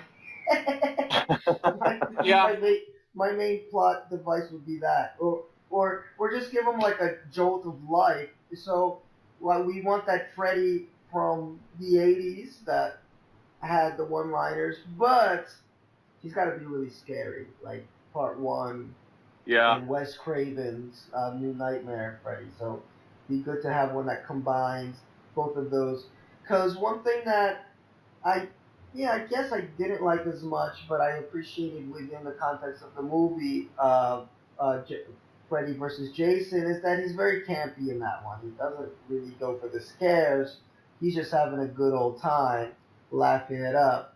And it works for that movie, for whatever purposes that movie was trying to accomplish. But for a solo Freddy movie, I wouldn't want that. I wouldn't want to see that. I want this really fucking scary one. Mm-hmm. Yeah. All right. Well, I think that pretty much wraps it up, guys. Jeremy's idea was to have us talk for about 40 minutes, and I think we failed at that. Now, we have to be a lot simpler next time, which I have to work on. I'm not a simple person, so... None of us are simple people. But, this is long-form radio. And I like this format. It's the type of thing that you just put on before you go to sleep. Maybe have a few nightmares as you're listening to us. You'd have more nightmares if we ever did like the video version of this. Trust me. As the old saying goes, we all have faces for radio. So I appreciate the long form format, and it's even something that if you are tech wise, you can go on. There's a few converters out there, and you can download it on as an MP3. I do that sometimes, and I listen to our podcast just to see what we can improve, what we can change. So there's ways to listen to this that aren't directly on YouTube. So I hope you guys enjoy the long form format too. And definitely. it's it's hard not to go off and talk about these movies and go off on a tangent because they're so much fun, Mm-hmm. and there's so much there, and we will only touch the surface, the tip of the iceberg when it comes to the Nightmare series. Any scary movies that you would recommend before the season is over, Justin? Well, yeah, I would definitely go with the, me. I dug the Halloween. I thought it was a perfect time to open up for us, for the season. Well, I guess you don't really call this one a scary movie, but it kind of fits the horror and everything. That Mandy, the independent film Mandy. Oh, I want to see that. Yes, I want to see that. Yeah, seeing Nicolas Cage go batshit crazy and it works, I would definitely recommend that. It's an acid trip of cocaine or a drug-filled, I don't know, revenge tale. I mean, it's a very artsy film, but I think it fits the season. I would also say if you're lucky, I guess if you're in New York or where the other little city they had it in, the opening of Suspiria, the remake. I've been really wanting to get a hold of that or go be able to see that. So that's what I would recommend. And any movie you'd recommend for this season, Jeremy? If you want a hidden gem, I would check out Don't Leave Home. It's it's kind of like Get Out, but it uses Catholic guilt, the Catholic Church's reputation these days of molesting children as a means of mythologizing it into a story. Kind of feels like Get Out meets The Wicker Man, but it's called Don't Leave Home. Very slow build, slow burn, very creepy. If you want to actually go more mainstream, this isn't even a movie, but I would tackle Haunting of Hill House on Netflix immediately. The final episode, I'm a little bit torn on where they went with it, but the first 9 episodes rank as some of the finest horror I've ever seen.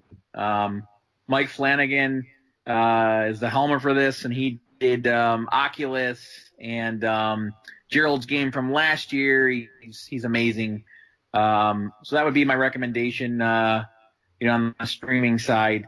Other than that, honestly, outside of Halloween, there isn't that big horror movie I'd say get out right away to see. So those are my 2 recommendations. Yeah, I haven't checked out House on Haunted Hill, and I probably won't because that just it's scary stuff for me. Too scary. I don't like good those scares. Yeah, it is scary. Well, episode 6. I mean, if you want to see technical mastery, watch episode 6. I believe it's 2 Storms, and some of the finest haunted house choreography I've ever seen cinematically. The one-shot use Flanagan does. I mean, you could watch that alone, and it's better than most horror movies. Oh, and I don't want to watch it alone. I live by myself, so that's why I'm saying I might just. It'll definitely creep you out and scare the shit out of you. It got me a few times where I was like, "Wow, I haven't felt like this in years." Yes. So I'm gonna hold off on that. And I guess I would recommend. I don't watch as much horror as these guys do, but I'll recommend Halloween. I saw it last week and I thought it was a cool movie. If you just want to relive the old feel of the original two movies, even though this movie is a direct sequel only to the first movie. But if you want that original feel, this one's got it, more or less. And go classic horror, guys. I watched Bram Stoker's Dracula for the first, well, not for the first time, but for the first time in a very long time, I should say, this year. You know what? It holds up, so watch some classic horror. It's got a great goth feel, some great cinematography. It's got a couple lulls in it, a few parts. Maybe they could have gotten a better editor. But film still holds up. Beautiful to watch. I wish they would have remastered. I don't know if they've ever remastered it, but if they do, the colors really stick out, the music and everything. So that's it. Happy Halloween to everybody. Be careful out there. Don't eat any poisoned apples. Or what did they used to tell us when we were kids? They have razors in the apples. Yeah. I just saw an article today where they're saying watch out for pills that are crystal meth that look like candy that people are sending out. God. So definitely check the candies. All right, yeah. Check the candies and see. Maybe you might like some of them better than the others. Okay, well, we had a great time.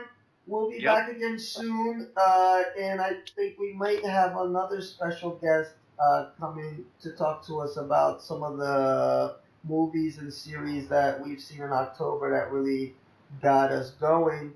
So look for that. Don't forget to like and subscribe, because that's how you're going to know when we have a new podcast up. And thank you again to everybody that's been listening. We're still small. I mean, when you look at the sites that have like 5,000 views, when you're in the hundreds, you feel really small and shitty. But then when you think about it, like, wow, we just started and we already got 300 strangers, people we don't know listening to us. That's an awesome feeling. So, we doubled our listenership from our very first podcast. So that makes me feel even more special. So let's double it again. If you have any friends that enjoy long form radio, get them to listen to our podcast. And I put a nice little playlist at the bottom of every podcast. If you want to skip ahead, you can. So we just want to thank you guys, because that's, we're doing this out of love, because nobody's paying those guys. Certainly not me, because nobody's paying me, so I can't pay those guys. So thank you for everything. Bye. Bye. We'll see. Bye.